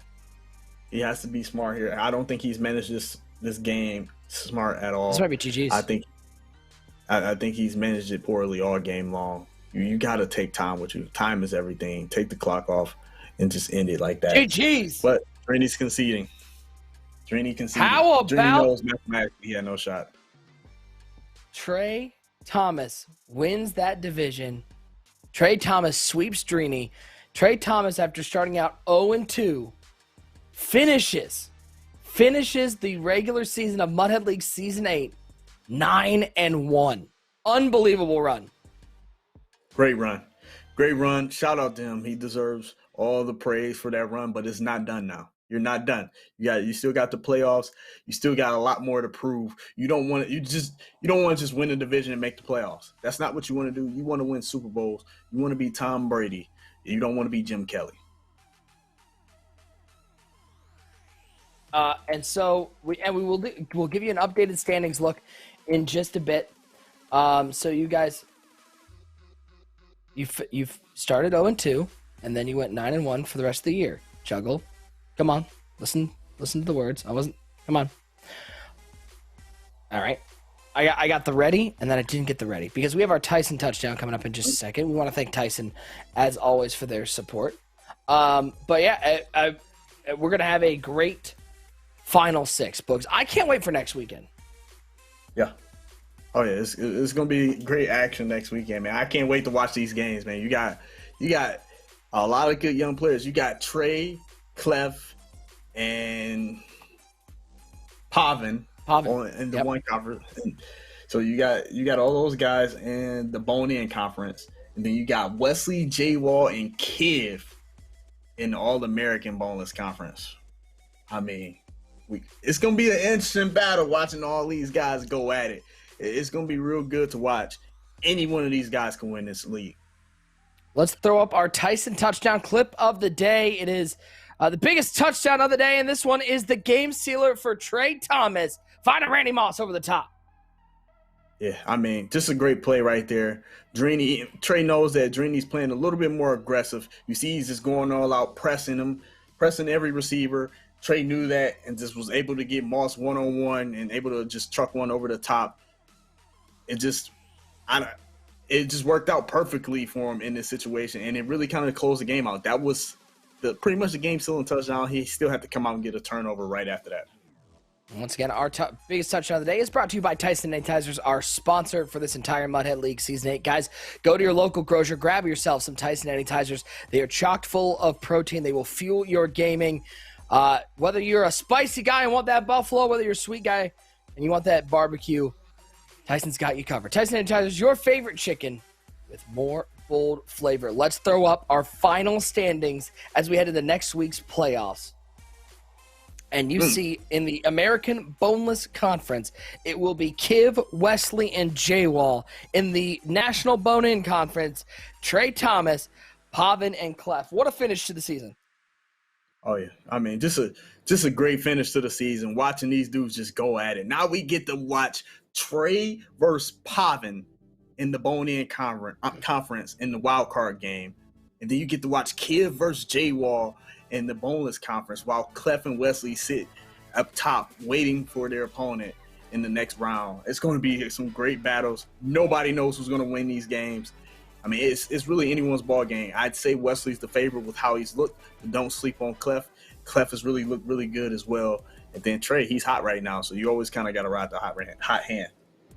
So next week, all the playoffs will be played next Saturday night, 8 o'clock Eastern time, right here, twitch.tv/MutheadTV. We got, I think it's 5 games. So it'll be the top seeds each get a bye. The other 4 will play each other. Then they will play the top seeds from each conference, and then we'll have a championship game. The prize breakdown, I just want to make sure I get it right. The prize breakdown, $15,000 prize pool, $5,000 going to first place. Huge prize if you're able to walk away with the victory in the playoffs. Second place takes home $2,500. Third and fourth, each with $100. Fifth and sixth, by the way, Boogs, they've already sealed themselves $500. Oh yeah. Everybody's kind of cashed in some money, man. That's the beautiful thing. Trey just cashed in $250. I mean, you think about it. Trey just cashed in $250 on top of what he's already made. I think he's won other playoff games or primetime games. Clef has cashed in a total of $1,000 on just the primetime games before he's played, so he already has $2,000. These primetime games has been a nice little bonus to the money, and it really has just added that extra icing that all these guys want. And let's tell you, this is what I was excited to announce. Not only will you get to hang out with us, we get to crown a champion, $15,000 on the line. It's the 6 best players from this season. Not only do you get to hang out with me, not only do you get to hang out with that man Boogs, but we're going to have a special guest on the call, none other than legendary Cleveland Browns offensive lineman, Big Joe Thomas, hopping on the Muthead League call. Boogs, I feel like he's got some commentary game in him. Oh, yeah. Have we? No, I'm thinking Denzel Ward. I'm like, we've had a Brown on here, but it was Denzel Ward who I'm thinking about. But yeah, he's definitely someone. I mean, I'm feeling like you are making all the decisions and pulling all the strings around here, Nick. What's going on? We'll get some Rams on here sometime.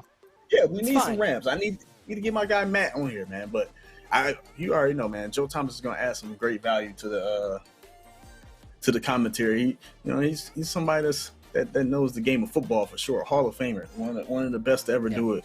A great left tackle, one that I really wanted on the Lions. Ex-Lions fan here. He definitely would have been somebody I would have wanted, but he's gonna be great. It's gonna be a lot of fun. So it's gonna be the Nick Pizzesco, Boogs, and Joe Thomas show next week for the Muthead League Season 8 playoffs. Who will take home that Tyson Bull Trophy? Big thank you to the Muthead chat, Boogs. Appreciate it. Love spending my birthday virtually with you and with the Muthead chat. And I am so excited to crown. We're going to crown we got a belt winner we're getting crowned this week, a Muthead League champion, and a Super Bowl champion, all in the span of 4 days. Oh yeah. It's going to be a great weekend, man. It's going to be a great weekend. And I'm about to have to whisper this, but that's also the day when I get to go show my daughters the house. Well, actually, that's Sunday. It's going to be close. It's just a great weekend. So that's a great make sure you tune in to all the action. I don't think the house thing is going to be able to be tuned into, but everything else will be able to be tuned into. Oh, that's going to be great. Oh, I can't wait for that. We want to thank Tyson and Tyson for supporting us this entire season long. We want to give a big thank you to everybody behind the scenes here on a weird night of Muthead League for doing all the hard work and all the hard math here in week 6. And Cap, Rockets, and Wizzle, you guys are awesome. Appreciate you guys so much. And of course, our producer Crook, who has been wheeling, dealing with the graphics and making us look so good. We are going to get out of here because chat's getting weird because we got some copy pasta going on. Guys, enjoy the rest of your weekend. Enjoy all the competitive Madden action this week. And come on back Saturday night, 8 o'clock Eastern time. The two of us and Joe Thomas hanging out for the Muthead League Season 8 playoff finale. The Tyson Bull champion will be crowned. Enjoy the rest of your weekend from everybody here at Muthead. And for that man, Boogs, I'm Nick Mazzesko. Thank you so much for hanging out with us. We'll see you next Saturday, 8 o'clock Eastern time, right here on Muthead TV.